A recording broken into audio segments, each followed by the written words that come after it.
leather gloves, we're slapping in hams, popcorn and peanuts, we're working the stands, pink cotton candy, love on a stick, who's chasing the beer, the circle the lips, play ball, play ball.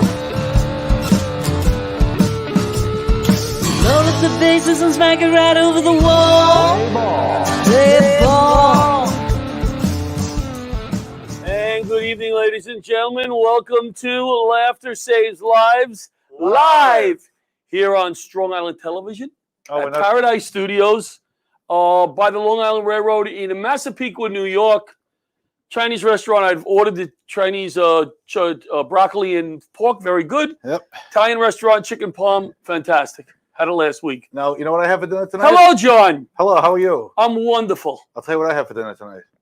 I didn't have dinner yet. You didn't have dinner? No. It's a 2-hour show tonight. A 2-hour show, right? Yeah. I had pasta at home. You know what? I did have a little dinner. You're because right. It's cheaper to make pasta at home than to go out to a restaurant and have pasta. It costs like $15, $20.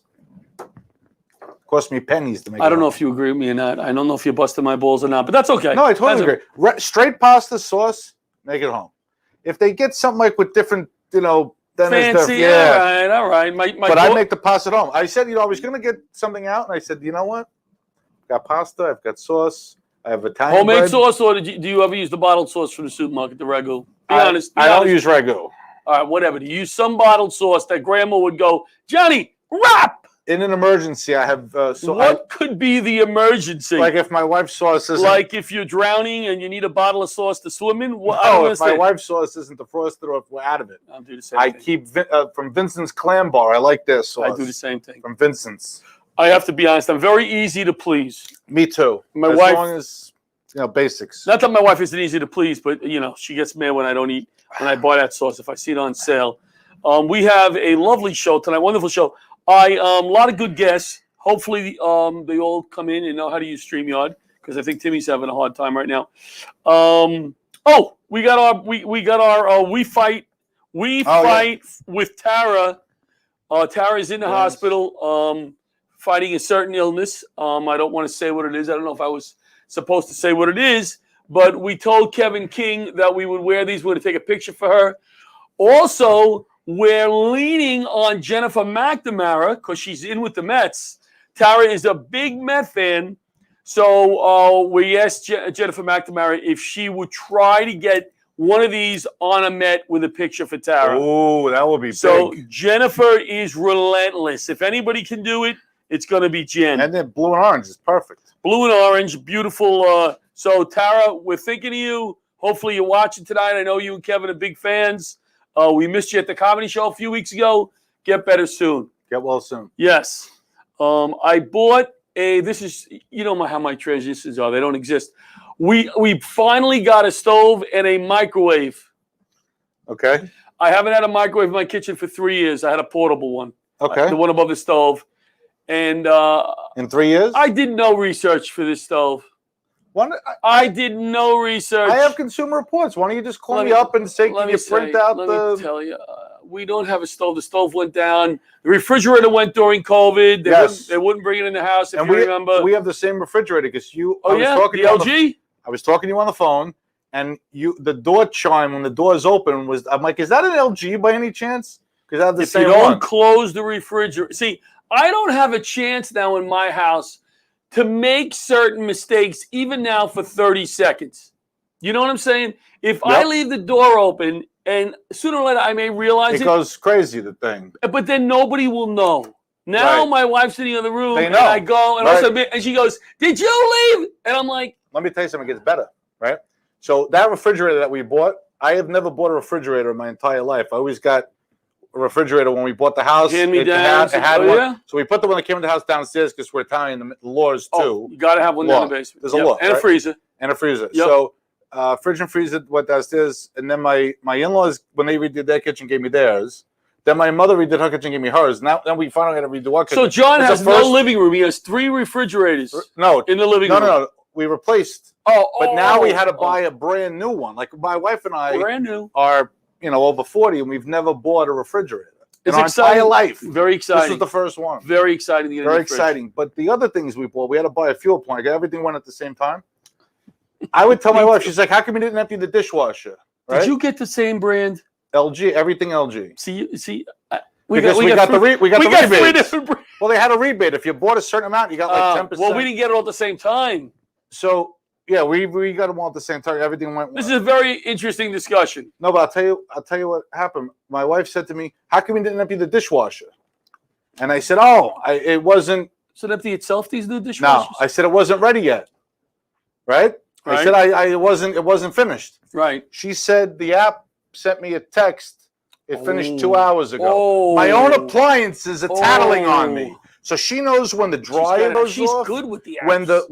When the washing machine, the refrigerator, if the filter needs to be replaced, it tells her. I don't like all this crap. When you're ready for activity in the bedroom, does she get a little beep for that? She gets a beep. Once every 4 months. She gets a beep. Well, no, it's more often, but all this digital bullshit. Like John, for 20 years I had a washer dryer that just had 2 dials. You sound like my father. No, but I don't need 12 different. You sound. My father got programs. My father got a new washing machine for his 2 tenants, which are his grandchildren. Right. Put it down in the basement. And he complains every time he comes out to me, there's too many buttons. It's too much. Now, you know me, I love technology, right? I was a pilot. I love all the... If it flew, you would like it. I'd love it. Yeah. But for basic stuff, I feel like I don't need all this technology. Yeah. It's not safety, right? If it's safety related, I'm all for it. Like if it tells you if there's a fire or whatever. But I just need... I line dry most of my clothes. I don't need a machine to tell me how to do laundry. You still line dry your clothes? Something like this? Yeah. Dry fit, line dry. Outside in the yard? No. I have 2 racks in the basement. Oh, you don't do like the old Italians and Queens do with the lines and my mother used to have the with thing. The bloom it looked like a satellite dish. The bloom. Yeah, I saw those. It was like a yeah. Well, we still have the pole. My father still has it. The pole in the backyard. Hey, it's the most natural way to do it. Yeah. You know? Yeah. Thank you to the Suffolk County Fire Academy today. I was back out there for class 6 this year. Really? Which means I'm doing something right, or it took them 6 times to learn what I was trying to teach them. But that's not true. It was all different cops and firemen and fire marshals. Wonderful guys, great students. Be safe out there, guys.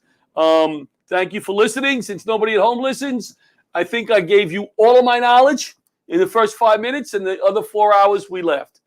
Do they feed you when you do these things? Well, do they have lunch? No, because the class doesn't last that long. Oh, so you got to. That's the whole thing. You got to get it catered. I go to extend the class. The backyard deli out there for breakfast. I get in there at 7:30, get my little egg wrap. Ooh. Class is over, and then I clean up. I take my time. 2:00, I'm ready for lunch. I hit the deli again. They got some good stuff there. See, in the corporate world, we used to schedule meetings around lunch and breakfast so we could have it catered. Well, that's corporate. They spend a lot of money. They spend a lot of money. I've been taken out to lunch by corporate people sometimes. I'm not going to say who they are. I don't want to get them in trouble. But what are we eating here for? Like, it's a lot of money. I miss my expense account. I never had one. Sunday. I miss my corporate credit card. Yeah, Sunday.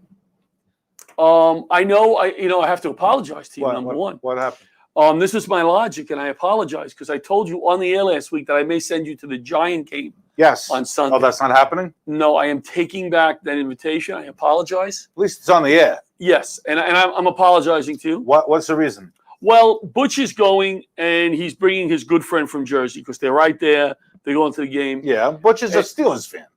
But he's a football fan just like you. And I figured the last time I won something big, who did I take to the Met game? So that was my logic.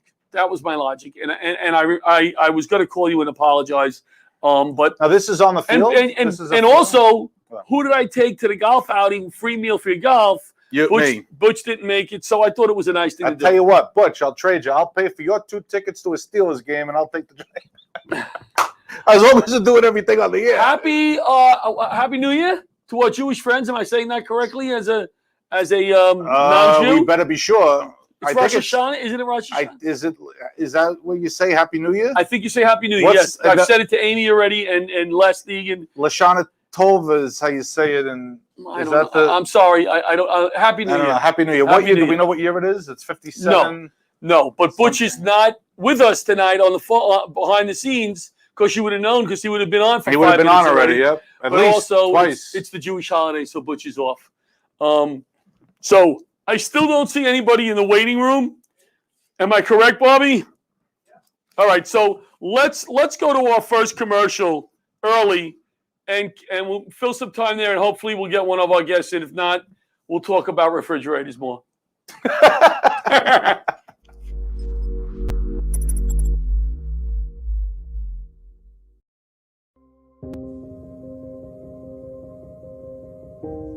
Hi, I'm Michael Barish, managing partner of Barish, McGarry, Salzman & Penson. We are honored to represent over 11,000 people in the 9/11 community. The people who work at my law firm can really relate to what the 9/11 community is going through because they're going through it too. So my dad's name was Billy Gormley, and he was a fireman on 9/11. My father also was a firefighter, and he did report down there as well on 9/11. My dad, Alan, worked on the 104th floor of the second tower. He was an IT technician. My father was a fire inspector. My husband, his name is David Velez. He was a detective with the NYPD, and if I can help anybody that is going through exactly what I have gone through for the last 17, 18 years and make their life just a little bit better, then you know what? I love coming to work every single day. You know, this is a genuine office. Like, people are really sincere. The best part of my job is the clients. Every once in a while you'll hear in their voice how grateful they are for the work that we do. We take this personally, and we will not rest unless we help everybody we can before this Victim Compensation Fund ends in 2 years.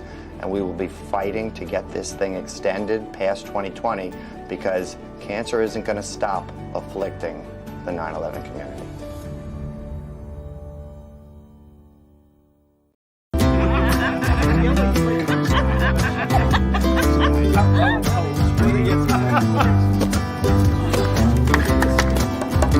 A yard without mosquitoes is always the most popular yard in the neighborhood. They're home! Scattered! Homeowners, consider yourselves warned. Again? Mosquito Joe, outside is fun again.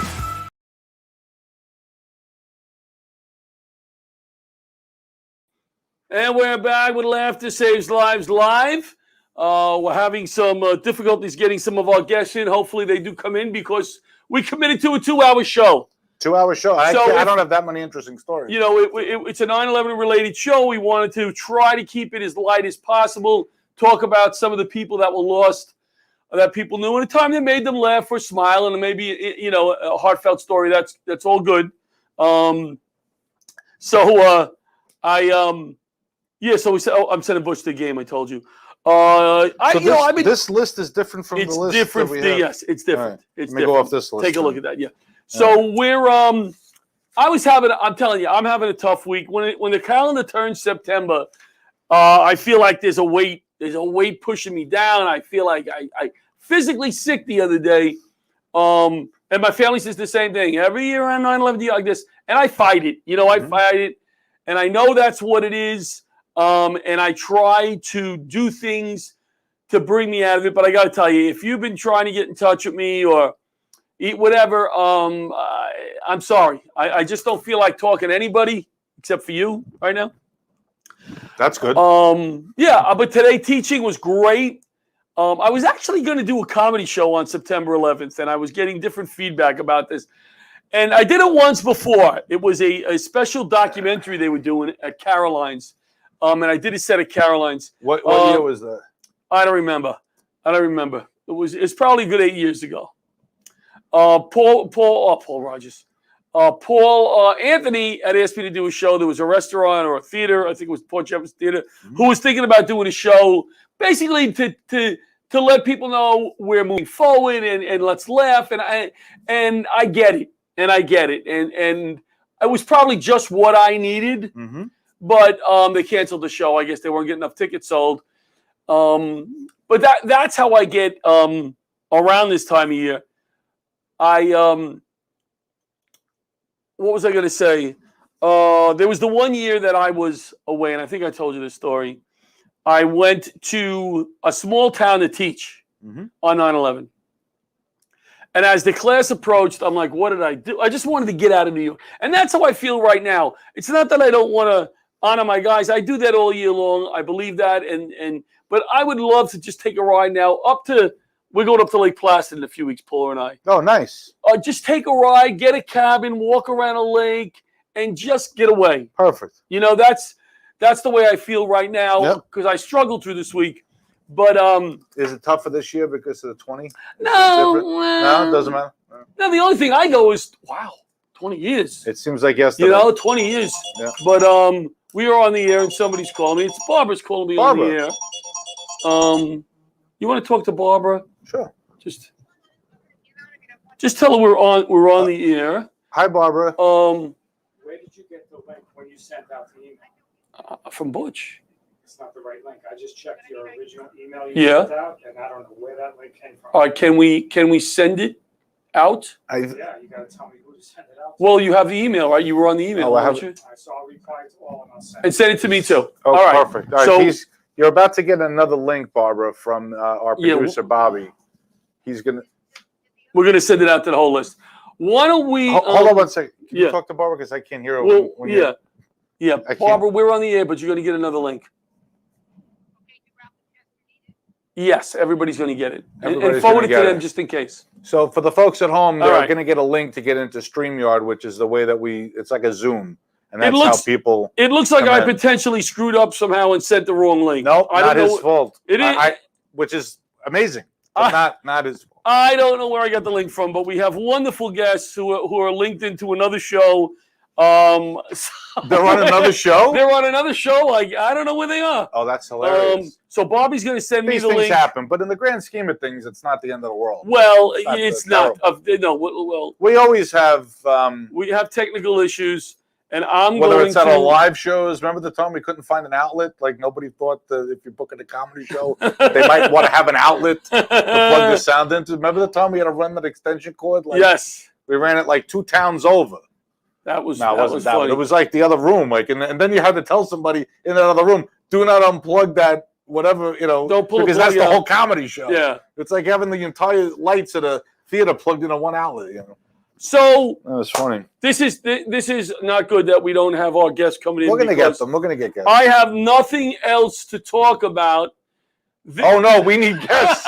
Quick. No, this week I said I didn't want to talk to anybody, and now I have nothing else to talk about. Hoping that we had guests. We're gonna get guests. We're gonna get guests. We're gonna. If we can't get guests, I'll do impressions of a guest.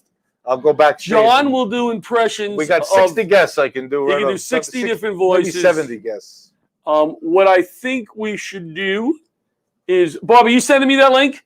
Yeah, I replied to all, and I sent it to everybody's Oh, email. so everybody should have that in their email. Yeah, there are a few. I think there may be 1 or 2 people that aren't on there. Did you send it to me, Bob? I hit reply all, so yeah. I should be on there, right? I should be on there. Let's see. Just a second, folks. We're going to check her. I'll check the email. You keep the show going. So Tim Brown, who's supposed to be our first guest, and I hope we get Timmy in. He's been on so many numerous shows. He's been to the White House to 2013. Joe Biden invited him to the White House to talk about something.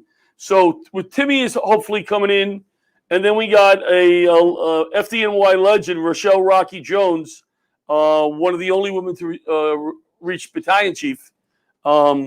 She is retired now, is involved with some camps for girls, firefighters, so we're going to get her on. The link works. I just checked it. All right, good. So Everything hopefully we start getting people bouncing. How come I didn't get the email? Oh, it'll come. I just got it. I just checked it. The email. I still didn't get it. All right, so can I tell you a quick 9/11 story then? Tell me a 9/11 story. Yes. And if Bobby, I know Bobby's busy, but if he has the pictures I sent him before. Butch, I apologize. I know you're going to watch this tomorrow, and I bust your balls about on the show. We really needed you tonight.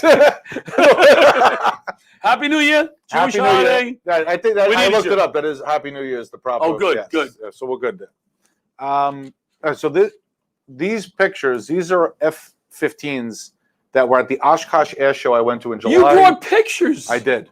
I took these. This is a disposable camera. Back then, we didn't have camera phones. Oshkosh is really a place? Oshkosh, that's an F-15 taking off from Oshkosh. This is end of July 2001. Okay, and these F-15s were from Otis Air National Guard Base. Okay, why is that important? Because on 9/11, F-15s from that base I had sat in these F-15s during peacetime, and now I'm walking across the 59th Street Bridge, and two F-15s I see over Manhattan, and they were the same base. I don't know if they were the same aircraft, because there were only 2 or 3 of them at the show. Yeah. But aircraft from that base, that squadron, were protecting Manhattan on 9/11. Okay. So for me, it was ironic that I was just a couple of weeks. I'd never been to one Oshkosh before, and I've never been to one since. So that was the one time I went to Oshkosh for work. And looks like we have some guests popping in, my aviation friend. All right, so let's bring Ralph and Barbara in. There's Ralph. There's Barbara. Hi, Barbara. The whole Link situation, it would be very easy to blame it on Butch. He's off for the Jewish holiday. You can't blame it on Butch. No, you can't. You can't. Here's why. Why? Because he's going to watch the show tomorrow, he told me. Oh. So I can't blame it on him. You know what I think you should do as punishment? What? What? I'm kidding. Can't take away his brisket tonight. I was going to say you should send me to the Giant game. Oh, yeah. Hello, Ralph and Barbara. John and John. Yes, John Squared. John Squared, the guest calls. We're going to have T-shirts in time for Christmas. So let's get right into this. Okay, can I tell a joke first? Of course. Go ahead, Barbara. Okay. What did the satellite say to Mission Control? What? I feel like you're keeping me at a distance. You can use that. You can use that. So, Ralph and Barbara, 2 of the wonderful people that have run this ceremony, the calling of the names. St. Paul's Chapel, right? Oh, that was the name. Yes. A block away from the World Trade Center site. Doing wonderful work with this ceremony, reading the names of people that helped out, responded, calling the names. Sorry, I wrote that down specifically so we wouldn't mess it up. I knew I was and you said it right the first time. He said it right earlier, Barbara. I did. Imagine that. Hey, John, you don't want Barbara yelling at you. You do not want that. No, I don't. Calling at you. Calling, yeah. We even wrote it in big font. Barbara, why do we call the names? Why are you so adamant about calling and not reading? Explain to our viewers. Well, I am liaison for one. There were 23 families in Japan who lost a loved one on 9/11. I'm liaison for one of them. So I send them information. Each year, the people at the museum say, we want children to call the names, we want parents, or just general. So anyway, so one year I sent them a communication saying that this year they want the parents to read the names. Would you like to? So when they responded to me, think of what reading is. You've got a book. You're sitting passively reading a book or reading a newspaper. Right. When you think of what happens at the ceremony, you've got people up at microphones with hundreds of people watching. It's televised. So when the translator responded to me, the translator said, yes, they would like to call the names. And that stayed with me because they perceived it as an active, involvement in the ceremony, not reading. Right. Reading made no sense when you translate the word. And that always stayed with me. So when Ralph and Chester and I all talked about having, of creating a ceremony, we decided to go with calling because of that more powerful feeling to the word that we call. Makes sense. Barbara, I told my wife. I just asked Ralph. I just want to ask Ralph before, because he's up there and we may talk into Ralph. Tell him how you got involved with the ceremony, and then ask your question. Well, I've loved Barbara for 20 plus years now. Actually, Ralph, you can't lie on a TV show. Exactly 20 years coming up days from now. She's a superstar, and Barbara actually personifies and stands for this community of these 9/11 recovery relief workers. She is truly the heart and soul of this community, and I've just been her biggest fan. And when she and Chester came to me with this idea to call the names, the responders. It resonated to me in the very same way that she's speaking to actually that word calling, because of the resonance. We're not reading because reading doesn't imply the ringing out, which actually happens when you call. So Barbara, being this force of nature that she truly is, as you all will see, she stood strongly for this community. I loved what she stood for, and I wanted to support, and it just made a world of sense to me. As a volunteer myself, lead coordinator of the musicians in the relief effort down at St. Paul's Chapel, it made a world of sense. I've lost friends and family, as we all have, and it was just a natural extension. It's a wonderful ceremony, and I can't thank you guys enough for allowing me to be a small part of it. I did notice that after many of our meetings, and I told you there's no way John is good at sitting for 3+ hours. I am the last one calling the names. And I thought I was the comedian.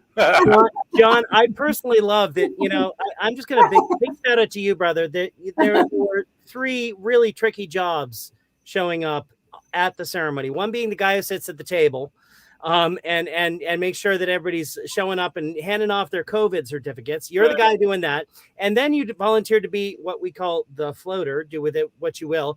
You're the dude. John is our floater for the day, ladies and gentlemen. And meaning John is the guy, when somebody has a problem with their train or their car or whatever, they cannot get there, John is the guy who's going to step up and call names if somebody has a problem. And then John also volunteered to be our supper coordinator, because we're all getting together for a family dinner together.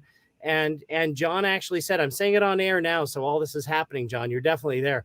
Plus, he volunteered his daughter to sing, and he serves as our treasurer, and his extraordinary foundation, which you all know very well, Laughter Saves Lives, stands as our fiscal sponsor. So John is our superhero. Stop. But here's how I got all these jobs. We really need somebody to do this. They're all doing so much. There's only one person who's not doing as much. We need somebody, and there's silence, and I go, all right.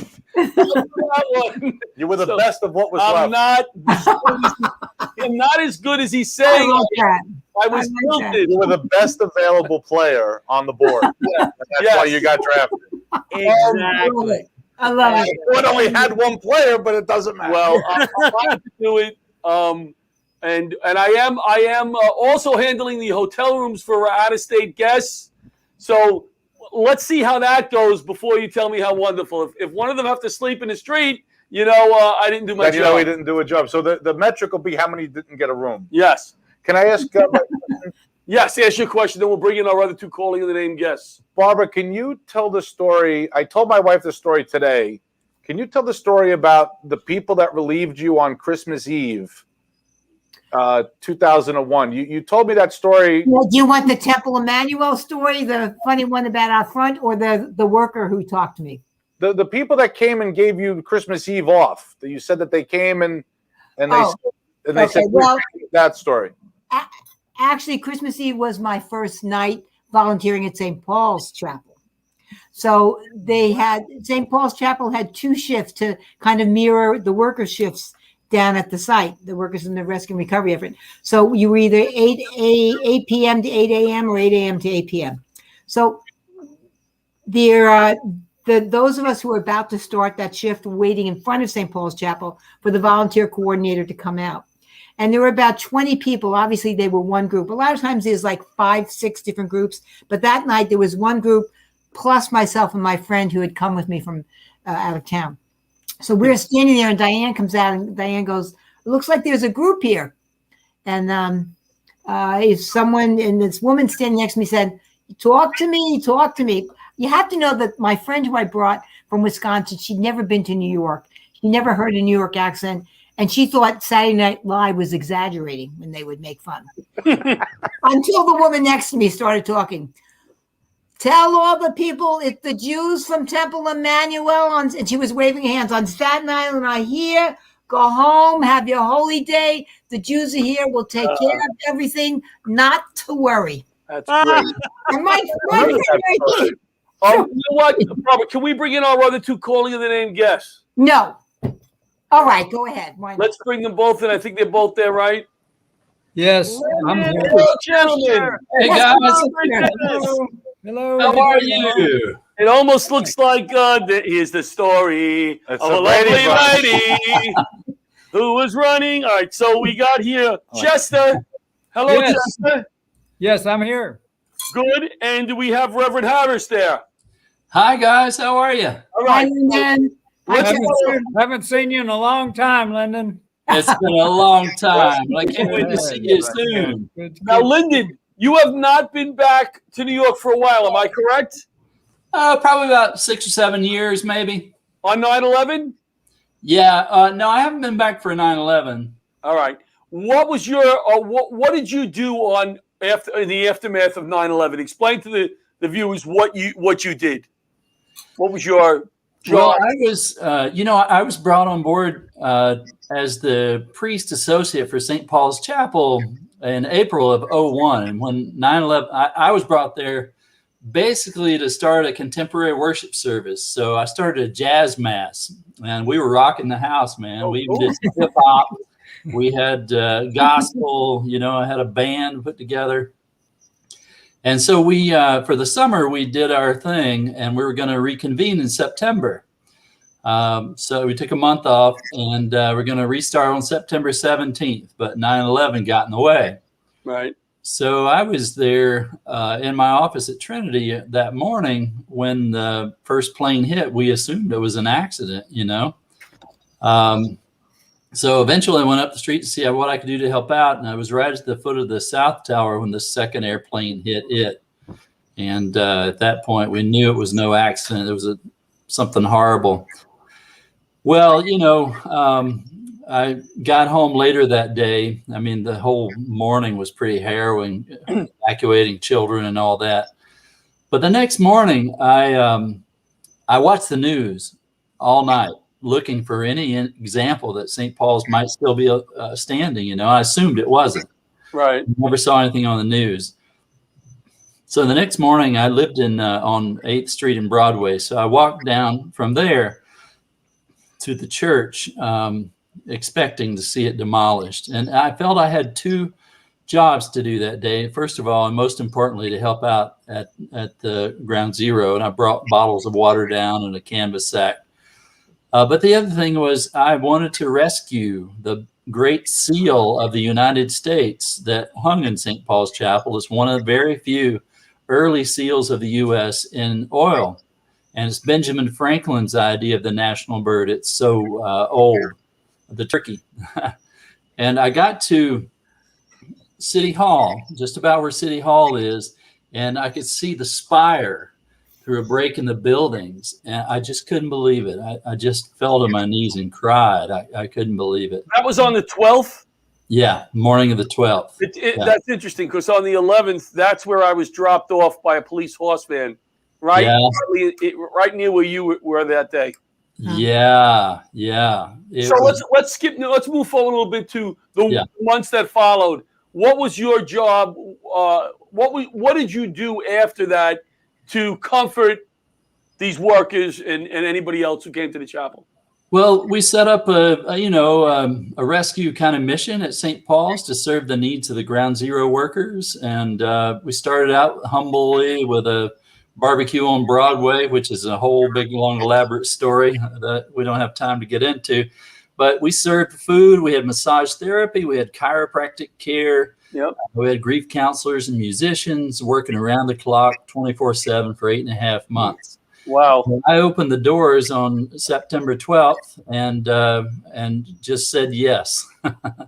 And the whole world came in to help out, That was amazing. Amazing story. You guys did some awesome work after 9/11 because it was all a blur to a lot of us. But to have a place that was so close to go and just take a breath. Yeah. I have to see how close. I don't know where it is. Let me talk to Chester a second. Chester, you are a writer, correct? Yes, I am. Okay. So what was your affiliation at the time to St. Paul's?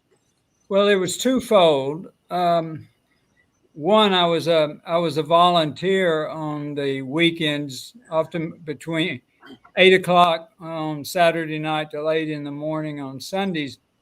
But then I was also on the governing board of Trinity Wall Street at the time, which owned and operated St. Paul's Chapel. And as it over time, I sort of became a little bit of an information source for people on the vestry. And I had an opportunity to see what Lyndon and Barbara and others did up close. And then around February of 2002, I started working on this poem, St. Paul's Chapel, and it took me several months, and then it was published in a national journal that summer. And when the chapel reopened, it appeared on a cardboard exhibit in St. Paul's Chapel, and it's been there ever since as the memento poem card at St. Paul. Wow. I see now people are starting to get the correct link. Excellent. Wow, I can't believe how Chester, close can you, to close this segment of Calling the Names, could you read us that poem? Thank you, Ralph. Thank you, Barbara. We'll see you. Can I say, John, can I say one quick thing? There's no way I'm going to stop you. Everyone should know that St. Paul's Chapel is not only the oldest public building in continuous use in Manhattan, but it is where Revolutionary soldiers worshipped and are buried, and it's where George Washington, as our first president, who went there after he was sworn in. Awesome. Up the street. And I used to sit there at night and think and watch, and the podiatrists were in Washington's pew, and I'd sit there and think, the people who founded our country were in this space, and now the people who are helping our country after its worst attack get back on their feet are in this space. I think there's something very powerful about that. Yep, wonderful history. I can't believe how close it is. I know. So, Chester, could you close, please, with that wonderful poem? Certainly. St. Paul's Chapel. It stood, not a window broken, not a stone dislodged. It stood when nothing else did. It stood when terrorists brought September down. It stood among myths. It stood among ruins. To stand was its purpose. Long lines prove that. It stands, and around it now a shrine of letters, poems, acrostics, litter of the heart.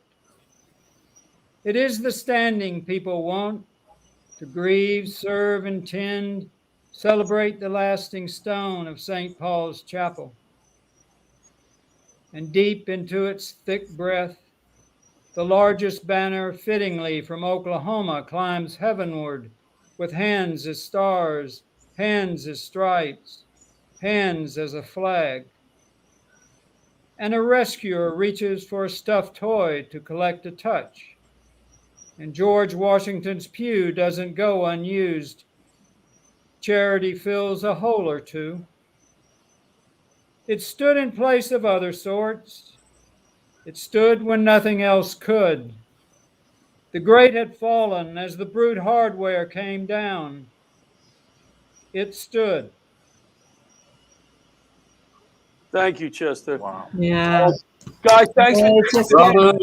Barbara, if somebody wants to watch or Ralph the ceremony live, they can, correct?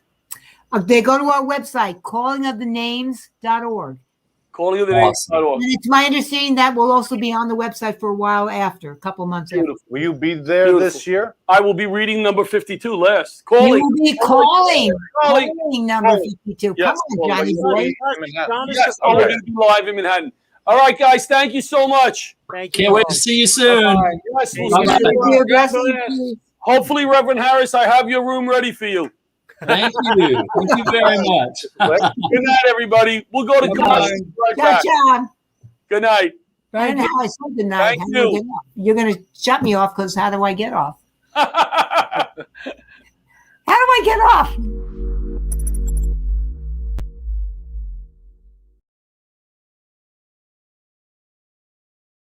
Hi, I'm Gretchen Rossi. And I'm Arthur Lee, the creator of Like That. We're here today to announce that to date, LifeVac has saved hundreds of lives of people who almost died due to choking. People may not realize that on average, 14 people a day die from choking-related incidents. Every 5 days, one of those lives is a child. That's why I created LifeVac. And as a new mom, and from housewife to housewife, I felt compelled to share with you the discovery of this life-saving device. LifeVac is a simple-to-use airway clearance device. Just place, push, and pull to save a life. And it costs less than it would take to fill up your car with a tank of gas. Imagine being able to save a life for less than $70. To learn more, please visit lifevac.net. That's LIFEVAC.net.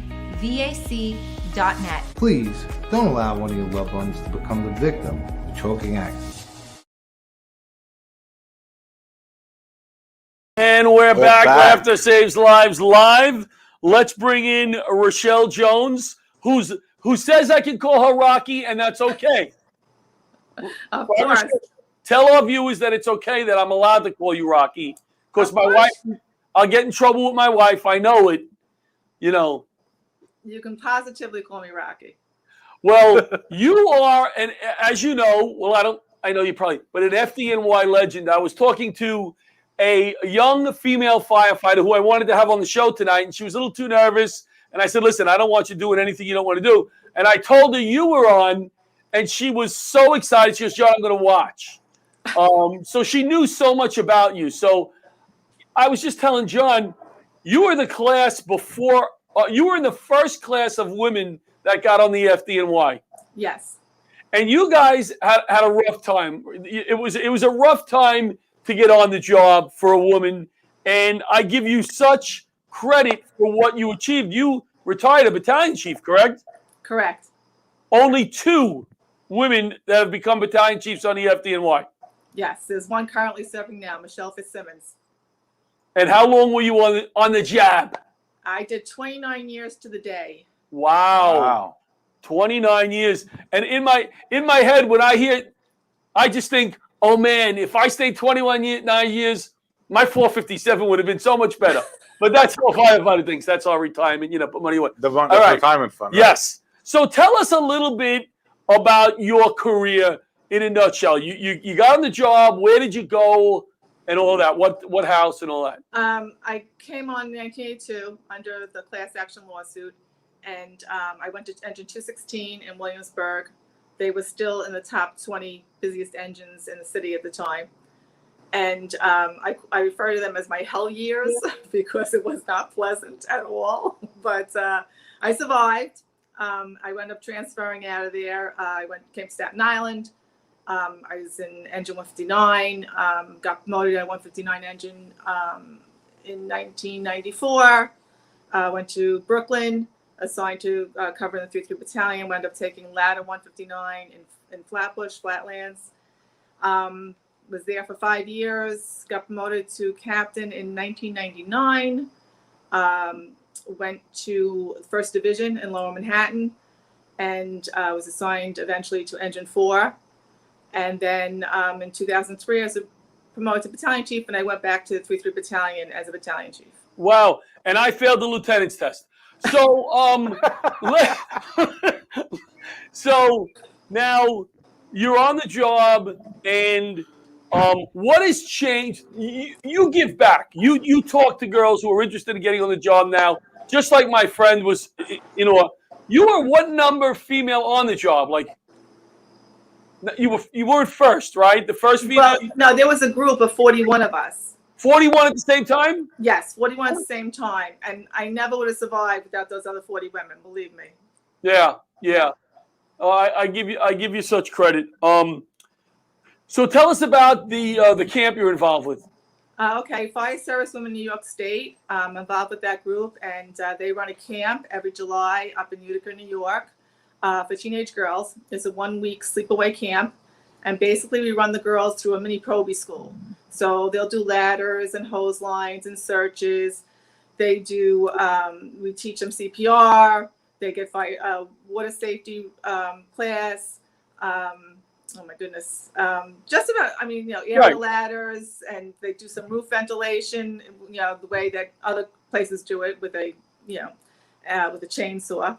And yeah, we used to have a really good time, and the girls learn a lot. We also, Westmoreland Volunteer Fire Department, they let us use their grounds, and the girls do water games there. They do bucket brigade and water ball.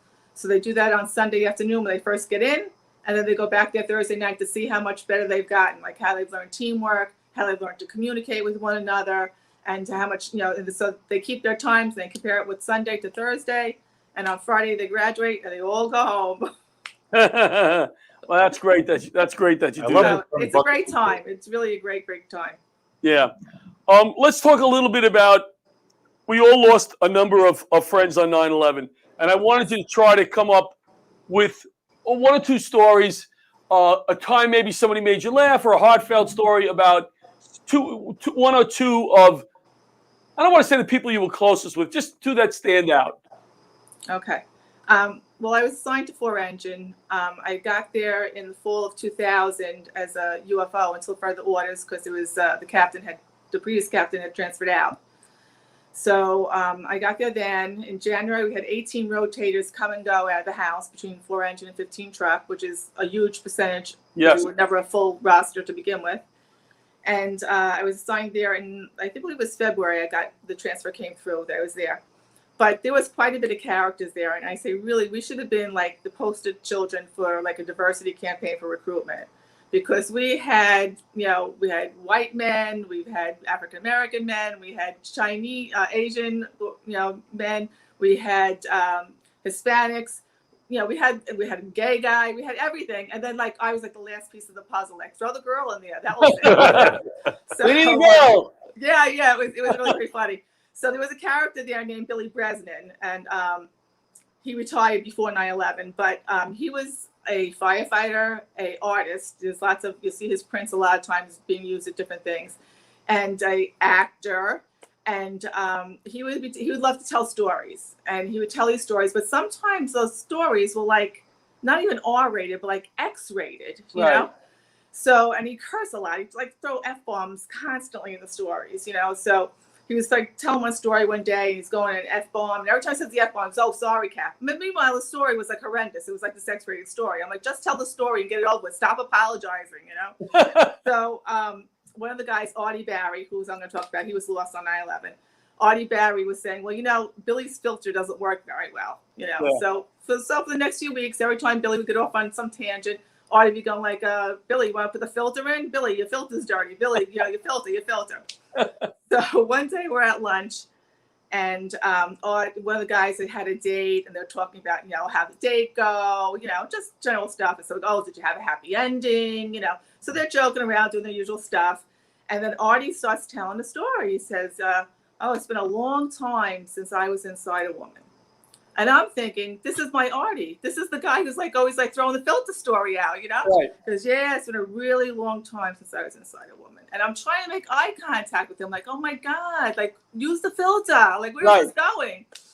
So yeah, because I remember it though. I remember it well because it was a good time. He says, but it's been a long time, because the fact is I was still in the Boy Scouts. And now I'm thinking, oh my God, what kind of perverted story is this? So now I'm getting like a little nervous. Like, am I going to have to call the filter? And he goes, yep, because I was a Boy Scout. And we were on a field trip inside the Statue of Liberty. I tell you, he turns to me and goes, gotcha? I'm like, got me. I mean, everyone was hysterical laughing. And I thought, okay, but he's just a fun guy. Him and Eric Olson, they were just really fun guys down there. I wish I had got to know them longer. Unfortunately, I was there less than a year when 9/11 happens. Yeah. So, it's kind of, it's bittersweet. I mean, I walk in the mornings and I pass his block where his name is up there, So I'm always like saying hi to Artie when I walk. So. Oh, that's nice. Yeah. That's nice. And you were married to a firefighter. Yeah, you were out of your mind, miss. You know what? I was. I real quick. I had taken a puppy several years ago to training, and it was a group class, and the guy instructing it, he's telling you there was nobody there. It's just me and him one day, and he's telling me, yeah, he goes, I used to be a cop. He goes, and I got hurt, so now I'm doing this. I said, oh, really? He goes, yeah. I said, oh, I'm in the fire department, blah, blah. He goes, yeah, 'cause you know, when I get home, I don't even want to look at my dog. I go, you know what, when I get home, I feel like that way about men. Like, you know, like, I don't even want to look at one when I get home, you know. But, you know, my husband was in Rescue 2 and Rescue 5, so. Okay, how long has he been on? He was on 23 years, I think it was. He's passed away, so. Oh, I'm sorry. Yeah, I'm sorry. yeah, I didn't know that. Yeah, that's all right. You know, so, yeah, but I think he had 23 years altogether. Okay. Because I taught a lot of those guys in the hazmat classes.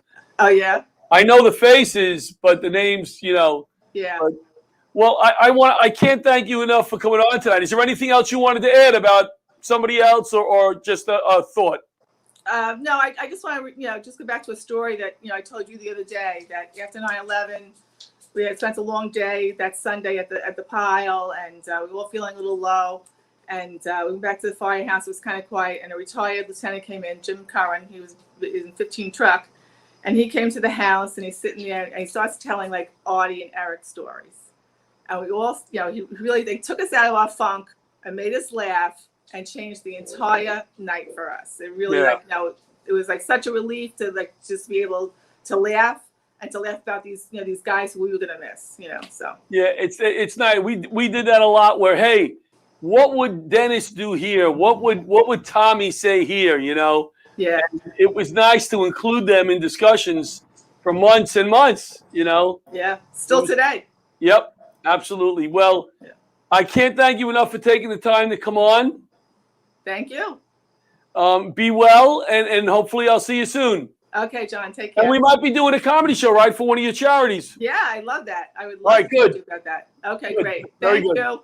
Thank All you. right, be well, Rocky. All right, That's take Rocky care. Rochelle Jones, a FDNY legend. Legend. On Laughter Saves Lives live. We'll see you soon, Rocky. Take care. You know what? Let's go to a quick commercial. What do you think, Bob? Yeah, let's go to a quick commercial, and then we'll bring in who do we got? Salerno.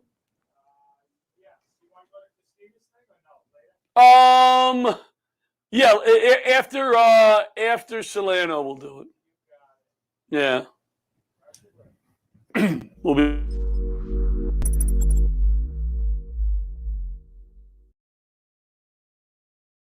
Jack, put your phone away. We're having dinner. Hey, guys. Hi. Hi, how you doing? What can I get you? You guys want appetizers? For some reason, I just got a craving for smoked meat. Well, you ordered something already. The menu hasn't changed. You looked at it 3 times. I don't know what I want yet. I wanted chicken, but I think it's blackened, so I'll have it burger. How'd you like that cooked? Medium. Do you have any specials? Specials? Boss, what are specials? What's the matter? You don't know the specials? Look at this smoke. What smoke?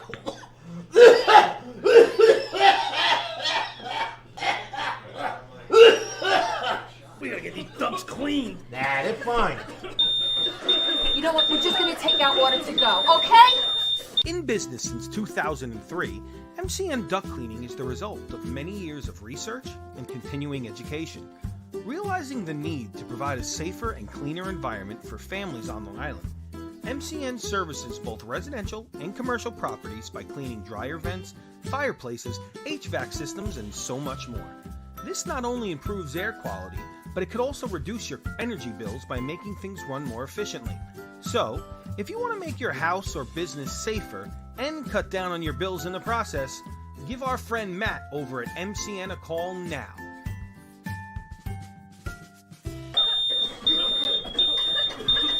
Is that steak well done?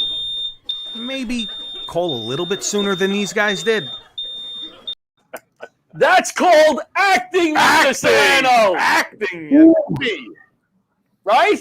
Well, there's good acting and bad acting. Well, you call it what you want. Let's just call it acting for now. I think the coughing was a little over the top, but it was effective. I think that's your best commercial. That in the subway. Good to see you, my brother. It's my only 2 commercials. Same here, brother. Same here. How you guys doing? We're doing well. Good. The last time I saw you was in Florida. That's right. Yeah, long time. I gained a lot of weight since then. Me too. I was gonna say. I saw you did the stair climb the other day. Man, funny story about that is they're talking about me. Yeah, well, thank God you bailed. Oh, why? Well, because after you bailed, 2 other people bailed, And then Stacy calls me up and she's like, "Hey, John, would you like to be the keynote speaker?" I said, "I'm like the stale donut. I'm like the last stale donut in the box, you know." Yeah, I'll do it. But it was such an honor. It really was such an honor to be there. Well, you deserve it. You do a lot of good work, and I was very happy to see. If I wasn't, and I was excited about doing it. I get it.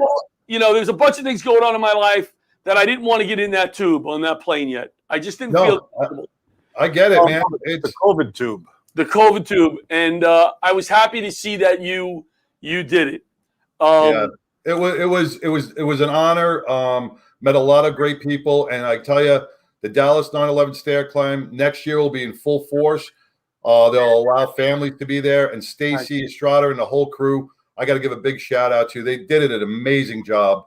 All the firefighters, God bless them. They did this, and it was 100 degrees.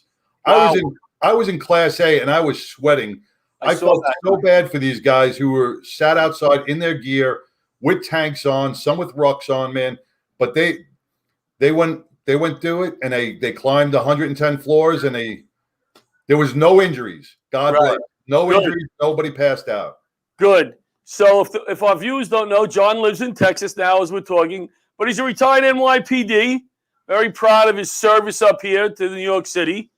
And I don't want to get into what you did on 9/11 or whatever, but what was your position on the job at that point? Where were you stationed and all that? I was retired from the job already. I had gotten hurt about 10 months earlier, so I retired from the NYPD, but I was first assistant chief over at Farmingdale Fire Department.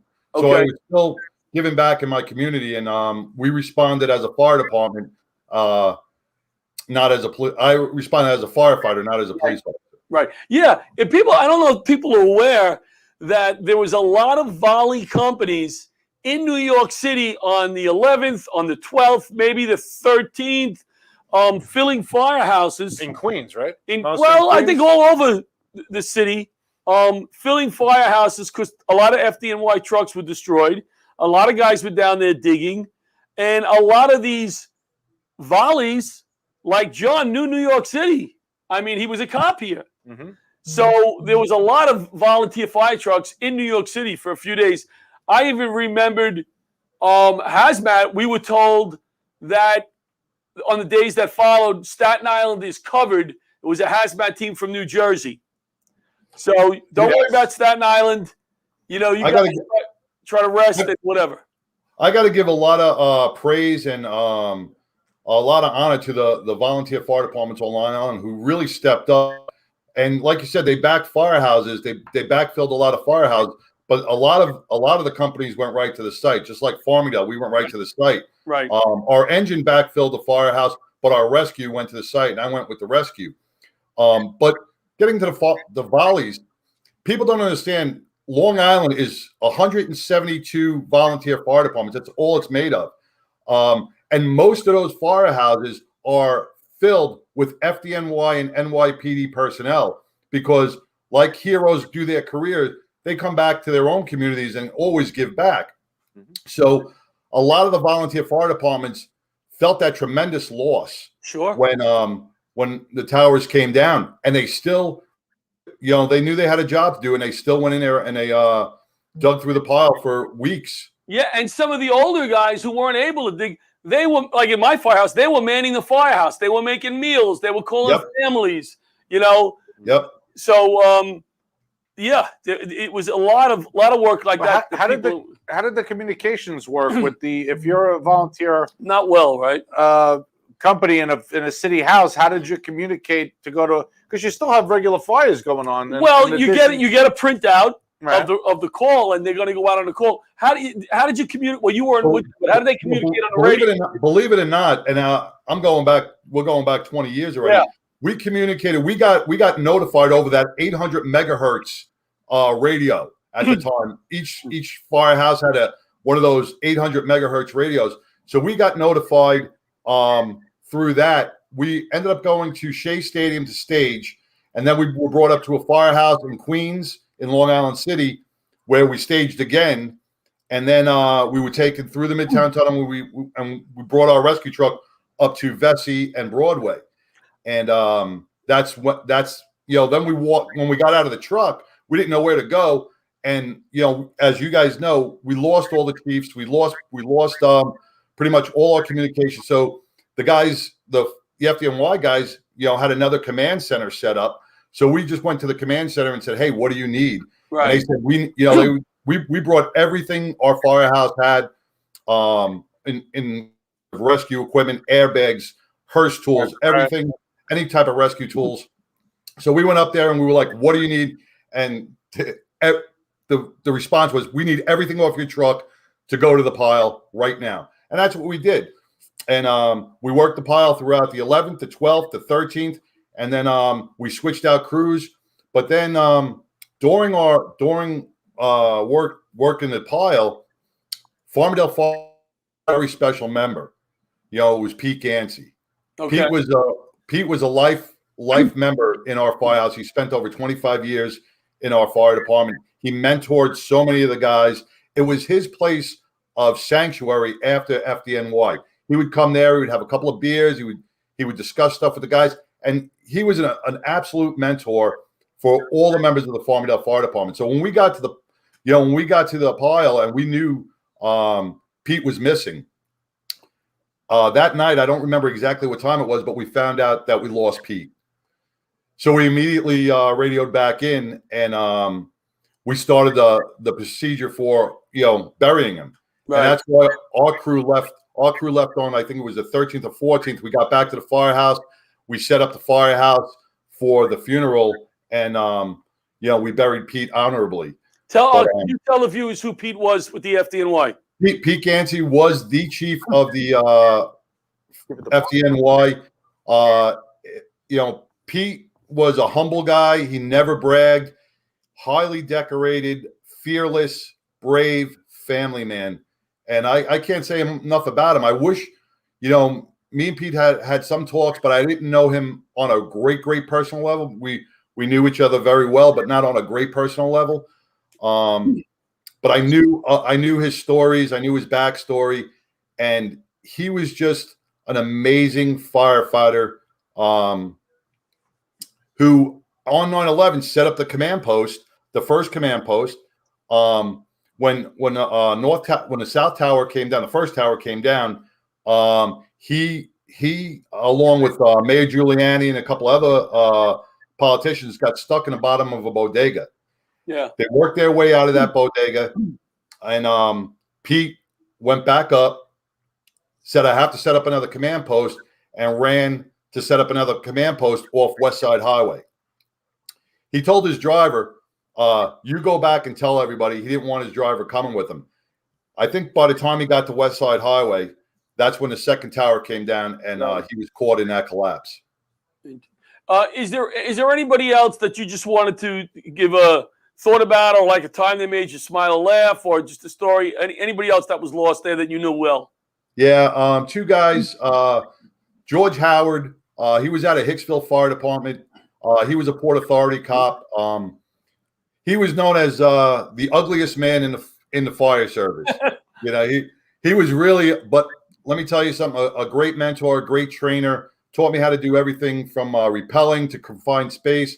Him and Tommy Langone both worked at the Fire Academy, the Nassau County Fire Academy. Great guys, And as a cop back then, we would always bust on the firehouse, the FDNY guys, sleeping. Go cook dinner. We'll take care of New York. Right. So a lot of good memories through Tommy Langone and George Howard, and many others who are missed.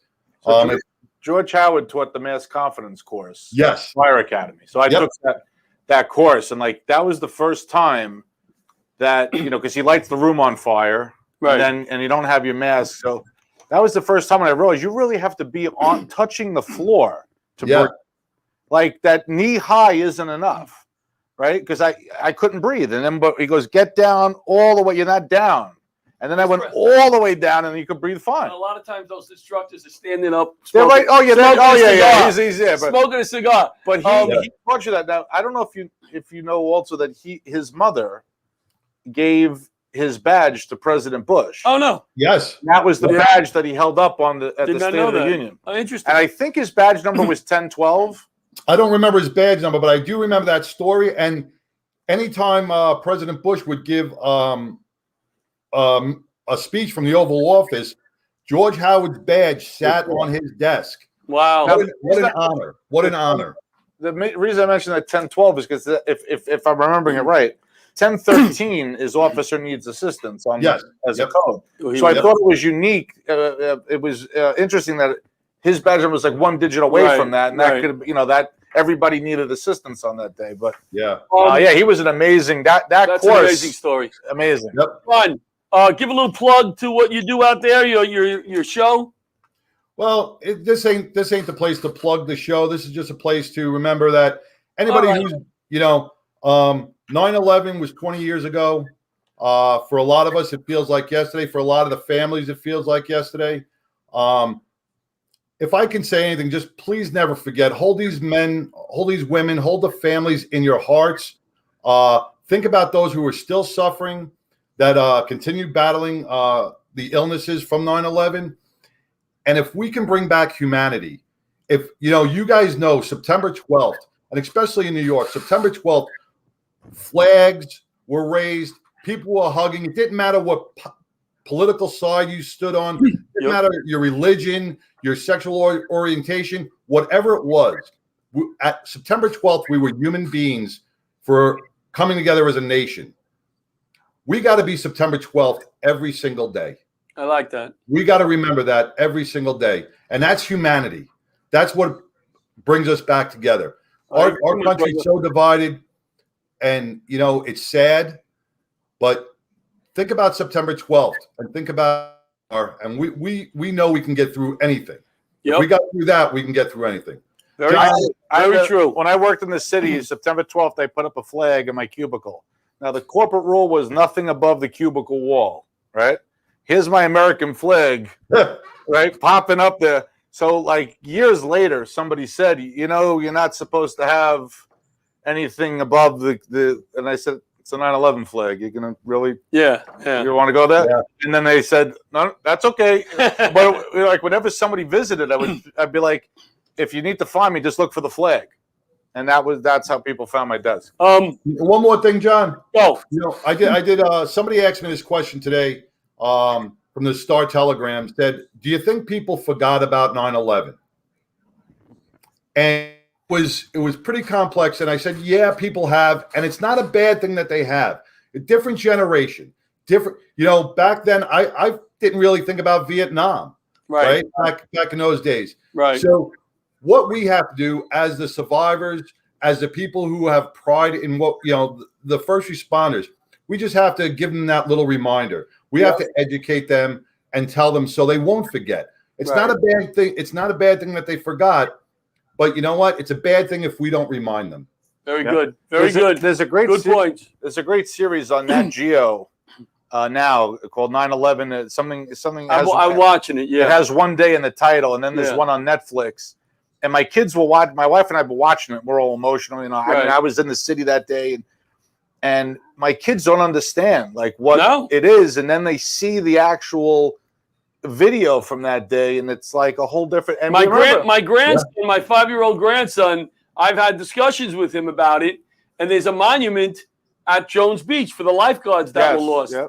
And he said we would go to the beach one day, and he said, "Grandbabs, hey, something about."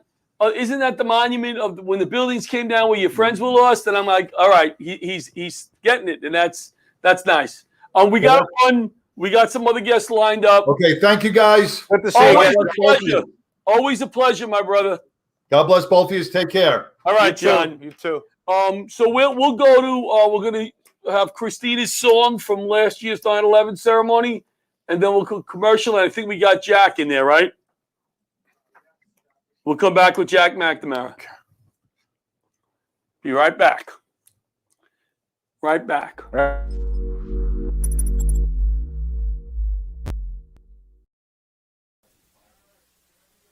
All right, Adam, whenever you're ready.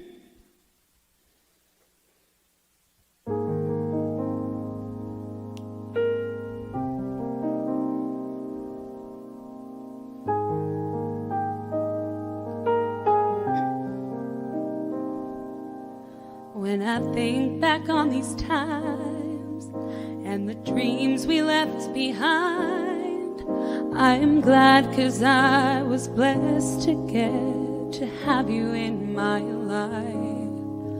When I look back on these days, I look and see your face. You were right there for me.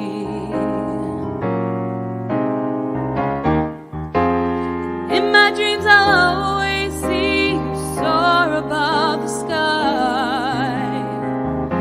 And in my heart I know there'll be a place for you for all my life. I'll keep a part of you with me, and everywhere I am there you'll be. And everywhere I am there you'll be.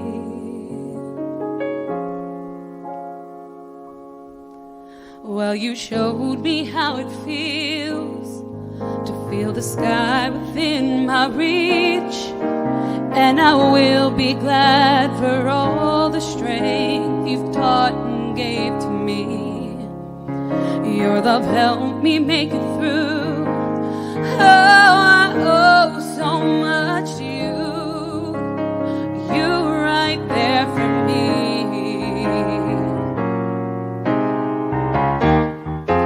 And in my dreams I'll always see you soar above the sky.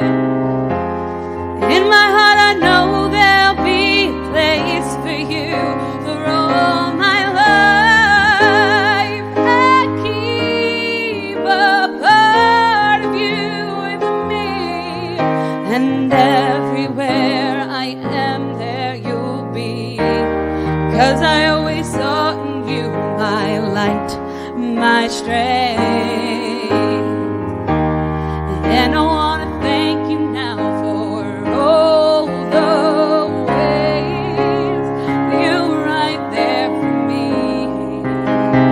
You were right there for me.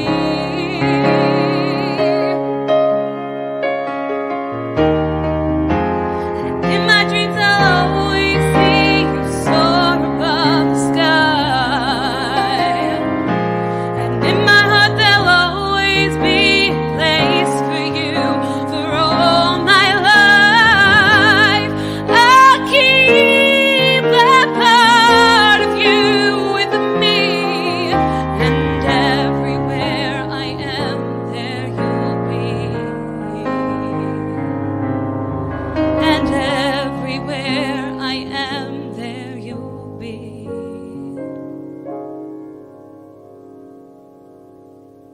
There you'll be.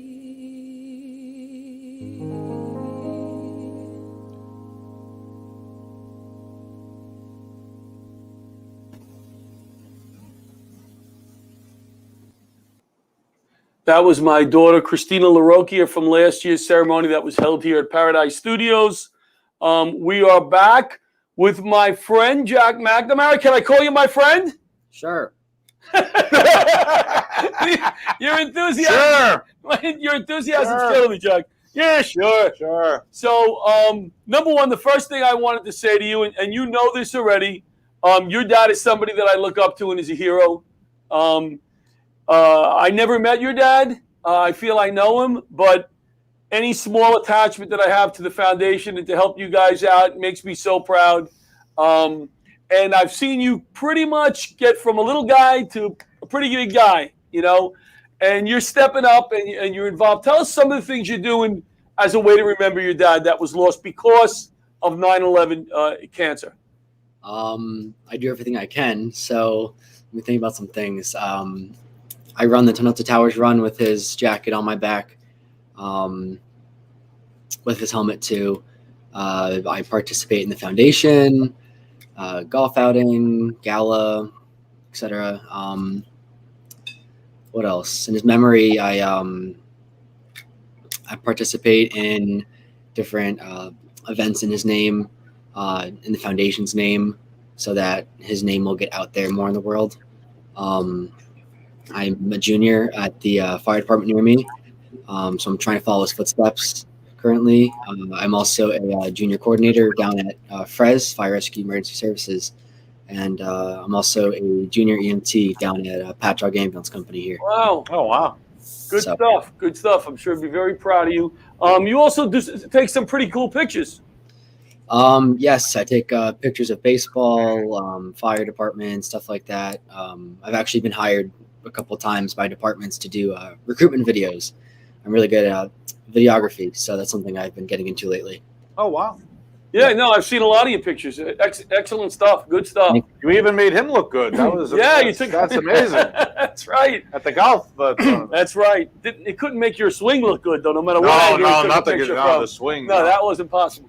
Oh, that's what he should have. We should have him video our swing, and then I don't want anybody to see my. Well, swing. no, we'd have to have an agreement that he would keep it private. I don't know. I don't think he would keep it private. I don't know. Now you've become kind of friendly with some baseball players, yes? Yeah. Who's your favorites? There is no favorites. There's good answer. Everyone's my favorite at this point. I can mention some names: Chris Mazza, Kevin Plawecki, Dom Smith, Luis Rojas is probably up there with one of my favorites. He's actually pretty cool. This year he gave me a signed baseball from the team, like the entire team, and that's something I wasn't even expecting. Wow, nice. Also, my pitching coach here at home, Alex Katz. I was just on vacation seeing him actually in Tennessee and Alabama. So he's my second favorite, I'd say. Is that the position that you're focusing on now, is pitching? Yeah, that's pitching and first base, yeah. John and I are gonna sign a baseball so you could put it in your rack with all your favorite Is that players. the spring training ball from Where would you put the ball? If John and I signed the ball and sent bottom it to you, shelf? It would be on the would it bottom be in the shelf. bathroom? Would it be in the where would you put it? I actually have a separate shelf above, like right above my bed for special baseball, so that'd probably go right there. Wow! Yeah, but what he didn't tell you is this. The part that says 2020 spring training with the Florida logo goes to the. We'll sign the back, and he'll face it that way. I don't think. That's what I don't think. We'll sign it on the back so we don't ruin the ball for him. So do you want to be a New York City firefighter? Is that something you want to be? It depends. I'm trying to pursue baseball right now, actually, just so I can, it's something I've been wanting to do, baseball, and I'm following it right now, and I'm good. I'd say myself, I'm good. And, if that doesn't work out, if I don't get drafted, if I don't get looked at that much and I don't go anywhere in baseball, so what? I'll go join FBNY. I'll join a volunteer department. But my hopes is that I'll make baseball. And as a pitcher, I won't last very long in baseball. My arm's not going to be there for 40, 50 years. Right. Mm-hmm. So my hope is that I will go join a volunteer department after I earn all that money, and I don't have to worry about it. So I'll go join a volunteer department. I was a pitcher. I don't know if you know this, and my arm lasted through 10th grade. I'm in 10th grade right now, so Oh yeah, I went downhill after 10th grade. So yeah, I'm only getting stronger. So, Jack, when I was about just a couple of years older than you, I signed a 4-year contract to play catcher for the Mets. The problem was that they didn't sign the contract. I signed the contract. It was a one-sided contract. Right. Well, my lawyer told me unless they sign it, you don't report the spring training. I think your lawyer made out on that deal. Yep. All right. So moving forward, Jack. Moving forward from here, you're doing a lot of stuff. I know in memory of your dad. Do you have any memory? How old were you when you lost your dad? Talking about memories, I don't really have any. The only memories I have are stories that my mom and friends tell me. My dad's friends tell me. I was 2.5 when my dad died, so okay, yeah, I don't remember anything at all. Right. The only thing I remember is eating goldfish, which I still do, honestly. So that's my favorite memory, just eating goldfish with dad. So. Did you say eating goldfish? Yes. Eating? Have you Pepperidge Farm? I hope he's talking about Pepperidge. I'm an idiot. Whoever makes it, Nabisco. I'm thinking, wow, this kid is probably drinking raw eggs. It's got to be the cracker. Yeah, I hope. Yeah. So how fast is the fastball? Honestly, I haven't been tracked in about a year because my coach has been out playing baseball in Tennessee. So is the movement, forgetting about the speed, is the movement good? The location. I'll say three things. My off-speed pitches are really good. Good. The movement on my fastball and the accuracy is very good. Good. And my speed is above 70, I'd say. All right. Work on the location. The other things are the more important at that point. The speed will come. The location is the key. Jack, is there anything that anybody else that you want to give a shout out to, so to speak?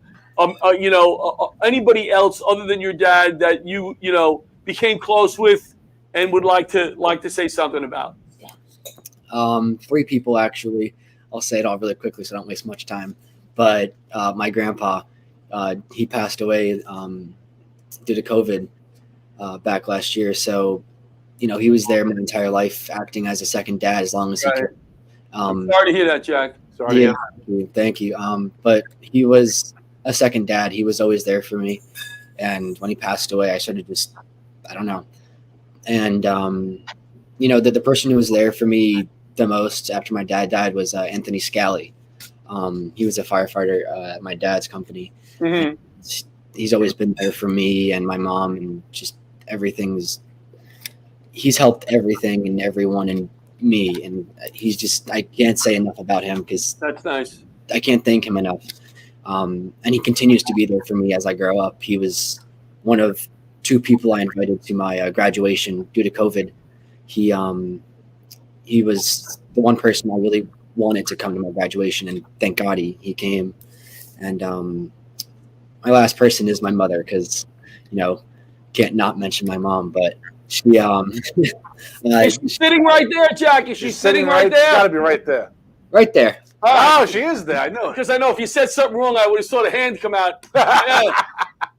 So she's been there my entire life, obviously. She's never given up on me. She's amazing. All the things that she does with you, she's an amazing lady. Hello, Jennifer. We love you at Laughter Saves Lives.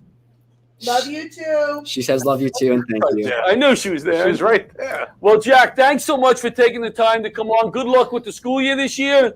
Thank you. All right, maybe we can catch a game next year. It's like in those third world countries. Why don't we go watch and play a game next year? Oh, totally. All right? Totally that. I'll tell him there's hot dogs. He'll go. I'll send you my schedule. I'd like that, Jack. Send us the schedule. And you know what I'll do? I'll wear all my Met gear. They'll think I'm a scout. Oh, no. I'll bring a clipboard. I'll be like, oh, that McNamara, we got to get him early. Go ahead. My team will be laughing. Take care, Jack. Thanks for taking the time. Thank you. See ya. All right, see you soon. That's Jack McNamara, dad from the Johnny Mac Foundation. He's on the board now with the Johnny Mac. Yeah. Do you know, they do wonderful things in memory of his dad. I did that at one of my son's Little League games. I wore all my Met gear, and I went to the other team. And I said, hey, I'm a scout for the Mets. I said, don't worry about a thing, guys. Everything you do will determine whether or not you make the major leagues, but don't get nervous. And thankfully, we won that game. All right, you know what? Let's keep this rolling. Let's bring Billy in. Billy Bingo. Billy Bingo. Everybody from the golf tournaments here. Everybody's from the golf. Oh, yeah, he's going in. What's he got? I don't know. He's going to a job. What is he doing? What's he got? He's got a Holy hood. crap. He's got a mask. He's got I'm ready, bro. There his mask isn't connected. Then he's got an axe. Holy shit! What do you want me to do, bro?